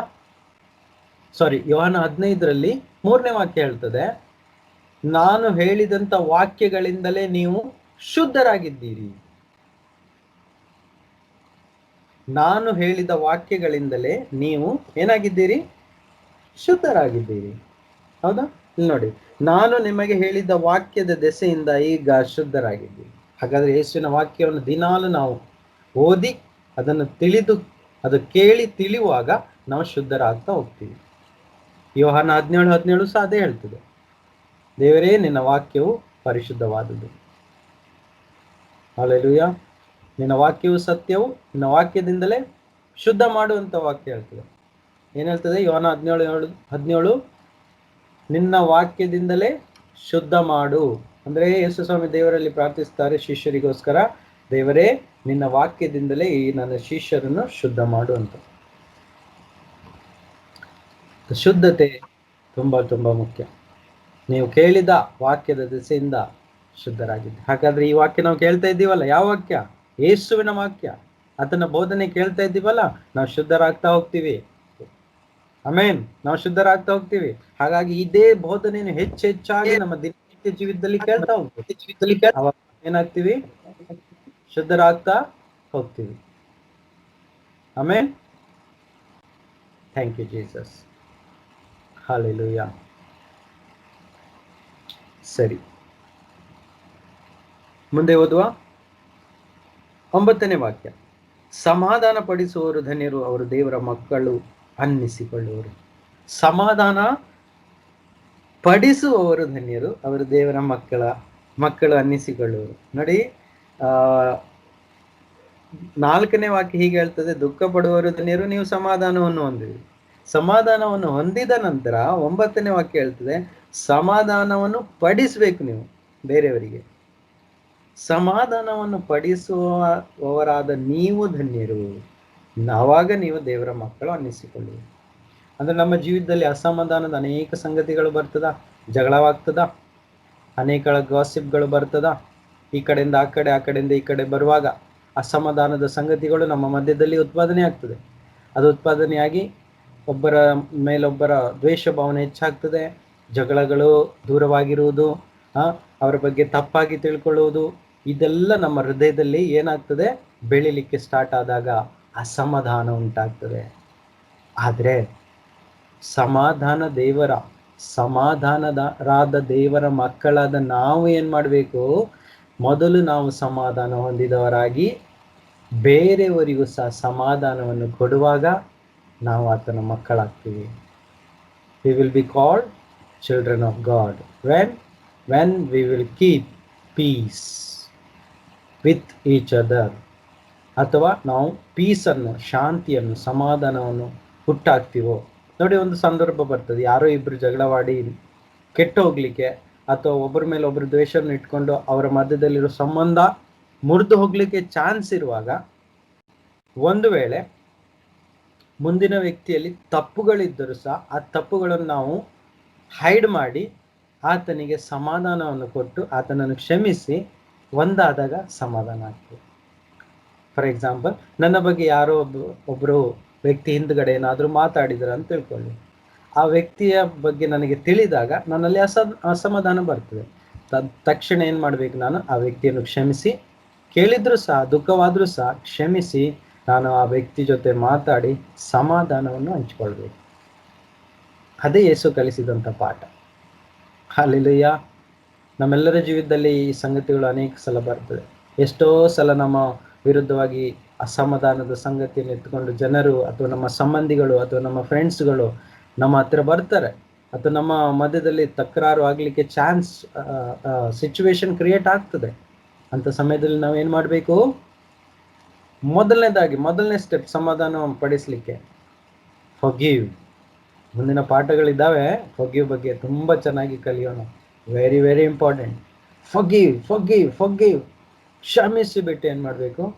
ಸಹೋದರ, ಪ್ರೈಸ್ ದ ಲಾರ್ಡ್, ಸಹೋದರಿ ಅಂತ ಮಾತಾಡಿಸ್ಬಿಟ್ಟು ಅವ್ರ ಜೊತೆ ಒಂದಾಗಬೇಕು. ಅದೇ ಸಮಾಧಾನವನ್ನು ಉಂಟು ಮಾಡುವುದು, ಸಮಾಧಾನವನ್ನು ಪಡಿಸುವುದು. ಹೌದಾ? ಕೆಲವೊಮ್ಮೆ ಹೊಟ್ಟೆ ಕಿಚ್ಚಿರ್ತದೆ ಬೇರೆಯವ್ರ ಮೇಲೆ. ಅಂಥ ಸಂದರ್ಭದಲ್ಲಿ ನಮಗೆ ಚಾನ್ಸ್ ಇರ್ತದೆ ಒಬ್ಬರ ಪ್ರಾಬ್ಲಮನ್ನು ಇನ್ನೊಬ್ಬರಿಗೆ ಹೇಳಿಕೊಡೋದು, ಚಾಡಿಯನ್ನು. ಆವಾಗ ಅವ್ರ ಮಧ್ಯದಲ್ಲಿ ಜಗಳ ಆಗಲಿಕ್ಕೆ ಫುಲ್ ಚಾನ್ಸ್ ಇರ್ತದೆ.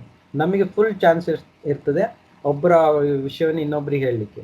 ಹಾಗೆ ಹೇಳಿದರೆ ಜಗಳವಾಗ್ತದೆ. ಆದರೆ ಅಂಥ ಸಮಯದಲ್ಲಿ ಆ ವ್ಯಕ್ತಿ ನನ್ನ ವಿರುದ್ಧವಾಗಿ ತಪ್ಪು ಮಾಡಿದ್ರೂ ಸಹ ಆತನನ್ನು ಬೇರೆ ವ್ಯಕ್ತಿಯ ಜೊತೆ ಜಗಳಕ್ಕೆ ಒಳಪಡಿಸದೆ ಮೊದಲು ನಾನು ಆ ವ್ಯಕ್ತಿಯನ್ನು ಕ್ಷಮಿಸಿ ಅವರಿಬ್ಬರ ಮಧ್ಯದಲ್ಲಿ ಸಮಾಧಾನವನ್ನು ಉಂಟು ಮಾಡಲಿಕ್ಕೆ ನಾನು ಒಂದು ವೇಳೆ ಶ್ರಮಿಸ್ತೀನೋ, ಸೊ ಆವಾಗ ನಾನು ದೇವರ ಮಗನೆನಿಸಿಕೊಳ್ಳುವನು. ಆಮೇನ್. Thank you Jesus. ಅನೇಕ ಸಿಚುವೇಶನ್ಗಳು ಸೋ ಆ್ಯಂಡ್ ಸೋ ನಮ್ಮ ಜೀವಿತದಲ್ಲಿ ದಿನಾಲೂ ಬರ್ತದೆ ಅಸಮಾಧಾನದ ಸಂಗತಿಗಳು. ನಮ್ಮ ಶರೀರ ಕುದೀತದೆ.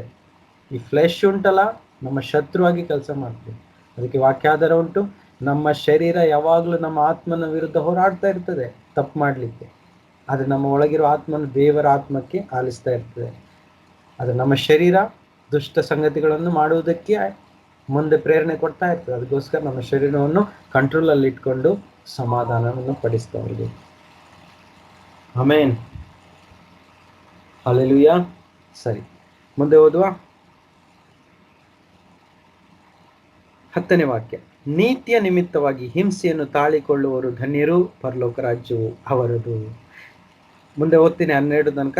ನನ್ನ ನಿಮಿತ್ತವಾಗಿ ಜನರು ನಿಮ್ಮನ್ನು ನಿಂದಿಸಿ ಹಿಂಸೆಪಡಿಸಿ ನಿಮ್ಮ ಮೇಲೆ ಕೆಟ್ಟ ಕೆಟ್ಟ ಮಾತುಗಳನ್ನು ಸುಳ್ಳಾಗಿ ಹೊರಿಸಿದರೆ ನೀವು ಧನ್ಯರು. ಸಂತೋಷ ಪಡಿರಿ, ಉಲ್ಲಾಸ ಪಡಿರಿ, ಪರಲೋಕದಲ್ಲಿ ನಿಮಗೆ ಬಹಳ ಫಲ ಸಿಕ್ಕುವುದು.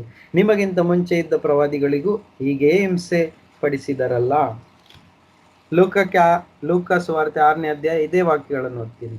23ನೇ ವಾಕ್ಯದಿಂದ 22ನೇ ವಾಕ್ಯದಿಂದ, ಲೂಕ 6:22ನೇ ವಾಕ್ಯದಿಂದ ಇದೇ ಮಾತು ಪುನಃ ಅವರು ಲೂಕ ಬರೆದಿದ್ದಾರೆ.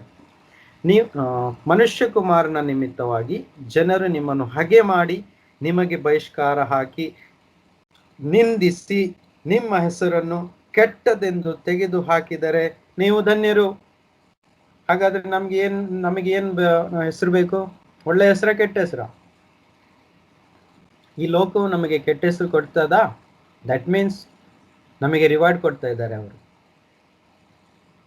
Jesus said, you are blessed when they prosecute you. ಯಾವಾಗ ಅವರು ನಿಮ್ಮ ಹೆಸರನ್ನು ಕೆಟ್ಟದಾಗಿ ತೆಗೆದು ಹಾಕ್ತಾರೆ, ನೀವು ಆಶೀರ್ವದಿಸಲ್ಪಟ್ಟಿದ್ದೀರಿ. ಅವಾಗ ಒಂದು ವೇಳೆ ನಮ್ಗೆ ಕೆಟ್ಟ ಹೆಸರು ಬರ್ತಾ ಇಲ್ಲ ಅಂದ್ರೆ ದಟ್ ಮೀನ್ಸ್ ನಮ್ಗೆ ರಿವಾರ್ಡ್ ಇಲ್ಲ ಅಂತ ಅರ್ಥ. ಯಾವಾಗ ನಮಗೆ ಜನರು ಬೈತಾರೆ, ನಮ್ಮ ಬಗ್ಗೆ ಕೆಟ್ಟದಾಗಿ ಮಾತಾಡ್ತಾರೆ, ನಮ್ಮ ನಾಮದ ಹಿಂದೆ ಒಂದು ಕೆಟ್ಟದಾಗಿ ಒಂದು ಹೆಸರು ಜಾಯಿನ್ ಮಾಡಿ ಕೊಡ್ತಾರೆ, so that means we are blessed. Hallelujah. ಅರ್ಥ ಆಗ್ತಾ ಇದೆಯಾ? ನೋಡಿ, ಯೇಸು ಹೇಳಿದಂತ ಮಾತು, ವಿ ಆರ್ ಬ್ಲೆಸ್ಡ್. ಓಕೆ, ಮುಂದೆ. ನೀವು ಧನ್ಯರು, ಆ ದಿನದಲ್ಲಿ ಸಂತೋಷ ಪಡಿರಿ, ಕುಣಿದಾಡಿರಿ, ಪರಲೋಕದಲ್ಲಿ ನಿಮಗೆ ಬಹಳ ಫಲ ಸಿಕ್ಕುವುದು ಎಂದು ತಿಳಿದುಕೊಳ್ಳಿ. ಅಂದ್ರೆ ಎವ್ರಿ ಟೈಮ್ ನಮಗೆ ಅಪಮಾನವಾದಾಗ ಯೇಸುವಿನ ನಿಮಿತ್ತವಾಗಿ, ಆತನ ಸುವಾರ್ತೆಯ ನಿಮಿತ್ತವಾಗಿ ಯಾರಿಗಾದ್ರೂ ಹೇಳುವಾಗ ಅಥವಾ ಆತನನ್ನು ಹಿಂಬಾಲಿಸುವ ಸಮಯದಲ್ಲಿ ಯಾರಾದ್ರೂ ನಮ್ಮನ್ನು ಹಿಂಸೆ ಪಡಿಸ್ತಾರೆ, ನಮಗೆ ಅಪಮಾನ ಮಾಡ್ತಾರೆ, ನೀನು ಎಲ್ಲವನ್ನು ಬಿಟ್ಟು ಯಾವುದೋ ಒಂದು ಧರ್ಮಕ್ಕೆ ಸೇರ್ತಾ ಇದೆಯಾ ಅಥವಾ ನಮ್ಮ ಧರ್ಮವನ್ನು ಬಿಟ್ಟು ಹೋಗ್ತಾ ಇದೆಯಾ, ಯೇಸುವನ್ನು ಹಿಂಬಾಲಿಸ್ತಿದ್ಯಾ ಅಂತ ಅಪಮಾನ ಪಡಿಸ್ತಾರಲ್ಲ, ಅಂತ ಸಮಯದಲ್ಲಿ ಯೇಸು ಹೇಳ್ತಿದ್ದಾರೆ, you are blessed, be happy, rejoice, dance ಮಾಡಿ ಅಂತ ಹೇಳ್ತಾರೆ, ಕುಣಿದಾಡಿರಿ, ಪರಲೋಕದಲ್ಲಿ ನಿಮಗೆ ಬಹಳ ಫಲ ಉಂಟು. ಆಮೇನ್. ಮುಂದೆ, ಈ ಜನರ ಪಿತೃಗಳು ಪ್ರವಾದಿಗಳಿಗೂ ಹಾಗೇ ಮಾಡಿದರು. ಓಕೆನಾ? ಇವಾಗ 24ನೇ ವಾಕ್ಯದಿಂದ ಮತ್ತಾಯನ ಸುವಾರ್ತೆಯಲ್ಲಿ ಮುಗೀತು. ಇವಾಗ ಲೂಕನ ಸುವಾರ್ತೆ 6ನೇ ಅಧ್ಯಾಯದಲ್ಲಿ 24ನೇ ವಾಕ್ಯದಿಂದ 26ನೇ ವಾಕ್ಯ ತನಕ ನೋಡುವ. 3-4 ವಾಕ್ಯ ನೋಡಿ ನಿಲ್ಲಿಸುವ, ಆಯ್ತಾ? ಸರಿ. 24ನೇ ವಾಕ್ಯ ಹೀಗೆ ಹೇಳ್ತದೆ, ಐಶ್ವರ್ಯವಂತರೇ ನಿಮ್ಮ ಗತಿಯನ್ನು ಏನು ಹೇಳಲಿ? ಐಶ್ವರ್ಯವಂತರು ನಿಮ್ಮ ಗತಿಯನ್ನು ಏನು ಹೇಳಲಿ? ನಿಮ್ಮ ಸುಖ ನಿಮಗೆ ಬಂದದೆ, ಈಗ ಹೊಟ್ಟೆ ತುಂಬಿದವರೇ ನಿಮ್ಮ ಗತಿಯನ್ನು ಏನು ಹೇಳಲಿ? ನೋಡಿ, ಐಶ್ವರ್ಯವಂತ ಆಗಿರುವುದು ತಪ್ಪಲ್ಲ, ಐಶ್ವರ್ಯವಂತನಾಗಿ ಆತನಲ್ಲಿರುವ ಹಣವನ್ನು ಅಥವಾ ಸಂಪತ್ತನ್ನು ದಾನ ಮಾಡದೇ ಇದ್ರೆ ಡೇಂಜರ್. ಅದಕ್ಕೆ ಯೇಸು ಅದಕ್ಕೆ 19ನೇ ಅಧ್ಯಾಯದಲ್ಲಿ ಆ ಒಂದು ಯುವಕನ ಬಗ್ಗೆ ಹೇಳಿದ್ದಾರೆ. ಅವನಲ್ಲಿ ಎಲ್ಲ ಒಳ್ಳೆ ಗುಣಗಳಿತ್ತು, ದೇವರ ವಾಕ್ಯವನ್ನೆಲ್ಲ ಪಾಲಿಸ್ತಿದ್ದನು, ಅದರಲ್ಲಿ ಒಂದು ಕೊರತೆ ಇತ್ತು. ಅದು ಏನು ಅಂತ ಕೇಳಿದಾಗ ಯೇಸು ಸ್ವಾಮಿ ಹೇಳಿದರು, ನಿನ್ನಲ್ಲಿರುವ ಆಸ್ತಿಯನ್ನು ಮಾರಿ ಬಡವರಿಗೆ ದಾನವಾಗಿ ಕೊಡು ಅಂತ ಹೇಳಿದರು. ಅವನಿಗೆ ಆ ವಾಕ್ಯವನ್ನು ಕೇಳಿದಾಗ ಮನಸ್ಸು ಕುಂದಿ ಹೋಗಿ ಅಲ್ಲಿಂದ ಬಿಟ್ಟು ಹೋದನು. ಸೊ ನಮ್ಮಲ್ಲಿ ಸಿರಿತನ ಅಥವಾ ಶ್ರೀಮಂತಿಗೆ ಕೊಡ್ತಾರ ದೇವರು, ಅದು ಯಾತಕ್ಕಾಗಿ? ಇಲ್ಲದವರಿಗೆ ಹಂಚಿಕೊಡ್ಲಿಕ್ಕೆ. ಅದಕ್ಕೆ ಒಳ್ಳೆಯ ಉದಾಹರಣೆ, ಪೆಂತೆಕೋಸ್ತಿನ ದಿನ ಯೇಸುವನ್ನು ನಂಬಿದಂಥ ಶಿಷ್ಯರು ಒಂದಾಗಿ ಪ್ರಾರ್ಥನೆ ಮಾಡಿದಾಗ ಅವರೆಲ್ಲರೂ ತಮಗಿದ್ದ ಆಸ್ತಿಯಲ್ಲಿ ಏನ್ ಮಾಡಿದ್ರು? ಒಂದು ಪಾಲನ್ನು ತಂದು, ಅಥವಾ ಕೆಲವರು ಆಸ್ತಿಯನ್ನು ಮಾರಿ ಅದರಲ್ಲಿ ಬಂದಂಥ ಪಾಲನ್ನು ಸಭೆಯಲ್ಲಿ ತಂದು ಬಡವರಾದ ಶಿಷ್ಯರಿಗೆ ಅಥವಾ ವಿಶ್ವಾಸಿಗಳಿಗೆ ಹಂಚಿ ಐಕ್ಯತೆಯನ್ನು ತೋರಿದರು. ಯಾಕೆ ಹೇಳಿ? We are family, we have one father who is in Heaven.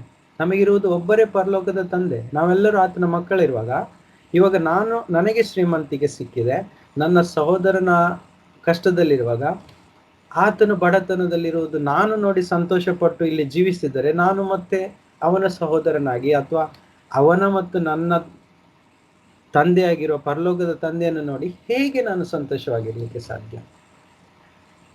It is impossible, I believe. ನೋಡಿ, ಇಬ್ಬರು ವಿಶ್ವಾಸಿ, ಒಬ್ಬ ಪಕ್ಕದ ಮನೆಯಲ್ಲಿ ವಿಶ್ವಾಸಿ ಇದ್ದಾನೆ, ಅವಾಗ ನಾನು ಶ್ರೀಮಂತನಾಗಿದ್ದೇನೆ, ನನ್ನ ಪಕ್ಕದ ಮನೆಯಲ್ಲಿ ಇರುವ ವಿಶ್ವಾಸಿ ಬಡವನು, ಕಷ್ಟ ಇದೆ ಅವನಿಗೆ, ನನಗೆ ತುಂಬಾ ಆಸ್ತಿ ಉಂಟು. ಅಂತ ಸಮಯದಲ್ಲಿ ನಾನು ಮತ್ತು ಆ ವಿಶ್ವಾಸಿ ನಂಬೋದು ದೇವರು ಒಬ್ಬರೇ, ನಮಗಿಬ್ಬರಿಗೂ ತಂದೆ ಒಬ್ಬರೇ. ಅವನ ಕಷ್ಟದಲ್ಲಿ ನಾನು ನನ್ನಲ್ಲಿರುವ ಶ್ರೀಮಂತಿಕೆಯನ್ನು ಹಂಚಿಕೊಡದೇ ಇದ್ರೆ ನಾನು ಎಂಥ ವಿಶ್ವಾಸಿ? ಎಕ್ಸಾಂಪಲ್ ಪೆಂತೆಕೋಸ್ತನ ದಿನ ನಡೆದಿದೆ. ಅದೇ ಯೇಸುವಿನ ಆತ್ಮನ ಪ್ರವಾಹ. ಯೇಸುವಿನ ಆತ್ಮನು ಬಂದಾಗ ನಮ್ಮನ್ನು ಏನು ಮಾಡ್ತದೆ? ಯೇಸುವಿನ ಬೋಧನೆಯನ್ನು ಪಾಲಿಸುವಂತೆ ಮಾಡ್ತದೆ, ಒಬೆ ಮಾಡುವಾಗೆ ಮಾಡ್ತದೆ. ಅದೇ ಯೇಸುವಿನ ಬೋಧನೆ. ನನ್ನ ಸಂತೋಷವನ್ನು ಮಾತ್ರ ನೋಡಲ್ಲ, ಪರರ ಸಂತೋಷದಲ್ಲಿಯೂ ಸಂತೋಷ ಪಡ್ತದೆ. ಹಲ್ಲೆಲೂಯಾ. ಪರರ ಕಷ್ಟದಲ್ಲಿಯೂ ಸಹಾಯ ಮಾಡಿ ಅವರು ಸಂತೋಷ ಪಡುವುದನ್ನು ನನ್ನ ಆತ್ಮವು ಸಹ ಸಂತೋಷ ಪಡ್ದಾದರೆ ಅವನೇ ಕ್ರಿಸ್ತ ಯೇಸುವಿನ ಶಿಷ್ಯನು, ಆತನ ಬೋಧನೆಯನ್ನು ಪಾಲಿಸುವನಾಗಿದ್ದಾನೆ. ಆಮೆನ್. ಹಲ್ಲೆಲೂಯಾ. ಸರಿ, ಮುಂದೆ, ಐಶ್ವರ್ಯವಂತರೇ ನಿಮ್ಮ ಗತಿಯನ್ನು ಏನು ಹೇಳಲಿ? ಡೇಂಜರ್ ಉಂಟು. ಒಂಟೆಯು ಒಂದು ಸೂಜಿಯಷ್ಟು ಹೋಲಿನಲ್ಲಿ ನುಗ್ಗಳಲು ಸಾಧ್ಯವಿದೆ, ಆದರೆ ಶ್ರೀಮಂತರಿಗೆ ಪರಲೋಕ ರಾಜ್ಯಕ್ಕೆ ಹೋಗುವುದು ತುಂಬಾ ಕಠಿಣ ಅಂತ ವಾಕ್ಯ ಇಟ್ಬಿಟ್ಟಿದ್ದಾರೆ. ಸೊ ಅದಕ್ಕೆ ಶ್ರೀಮಂತಿಗೆ ಸಿಗುವಾಗ ತುಂಬಾ ಕೇರ್ಫುಲ್ ಆಗಿರ್ಬೇಕು, ಕೊಡ್ತಾ ಇರಬೇಕು ಬಡವರಿಗೆ. ಅವಾಗೇನಾಗ್ತದೆ? ಪುನಃ ತುಂಬಿಸ್ತಾ ಇರ್ತಾರೆ ಶ್ರೀಮಂತಿಕೆಯಿಂದ. ಇದೇ ಟ್ರಿಕ್. ಶ್ರೀಮಂತಿಗೆ ಬಂದಾಗ ಕೊಡ್ತಾ ಇದ್ದಷ್ಟು ಪರಲೋಕ ರಾಜ್ಯದಲ್ಲಿ ಫಲಗಳು ಬರ್ತಾ ಇರ್ತವೆ, ಮತ್ತು ಈ ಭೂಮಿಯಲ್ಲೂ ಸಹ ಆಶೀರ್ವಾದ ಮತ್ತು ಜಾಸ್ತಿ ಕೊಡ್ತವೆ. This is the heavenly rule. ಯೇಸು ಕೊಟ್ಟಂತ ಬೋಧನೆ ಇದು. ಮುಂದೆ ಓದ್ತೀನಿ. ನಿಮ್ಮ ಸುಖ ನಿಮಗೆ ಬಂದದೆ, ಈಗ ಹೊಟ್ಟೆ ತುಂಬಿದವರೇ ನಿಮ್ಮ ಗತಿಯನ್ನು ಏನು ಹೇಳಲಿ? ನೀವು ಹಸಿವಿರಿ. ಹಾಗಾಗಿ ಯಾರ್ಯಾರು ಹೊಟ್ಟೆ ತುಂಬ ಅಂದರೆ ಎಲ್ಲ ನೀಡ್ಸ್ಗಳು, ಎಲ್ಲ ಅವಶ್ಯಕತೆಗಳು ಈ ಭೂಮಿಯಲ್ಲಿ ಇದೆ ಅಂದರೆ ಏನು ಮಾಡಬೇಕು? ಬೇರೆಯವ್ರ ಬಗ್ಗೆ ನೆನೆಸಿ ನೋಡಬೇಕು. ಬೇರೆಯವ್ರ ಬಗ್ಗೆ ನೆನೆಸಿ ನೋಡಬೇಕು. ನನ್ನ ಹೊಟ್ಟೆ ಮಾತ್ರ ತುಂಬಿದೆ ಅಂತ ಒಂದು ವೇಳೆ ನಾನು ಸಂತೋಷವಾಗಿದ್ದರೆ, ಸ್ವಾಮಿ ಹೇಳ್ತಾರೆ ಇಲ್ಲಿ, ಈಗ ಹೊಟ್ಟೆ ತುಂಬಿದವರೇ ನಿಮ್ಮ ಗತಿಯನ್ನು ಏನು ಹೇಳಲಿ?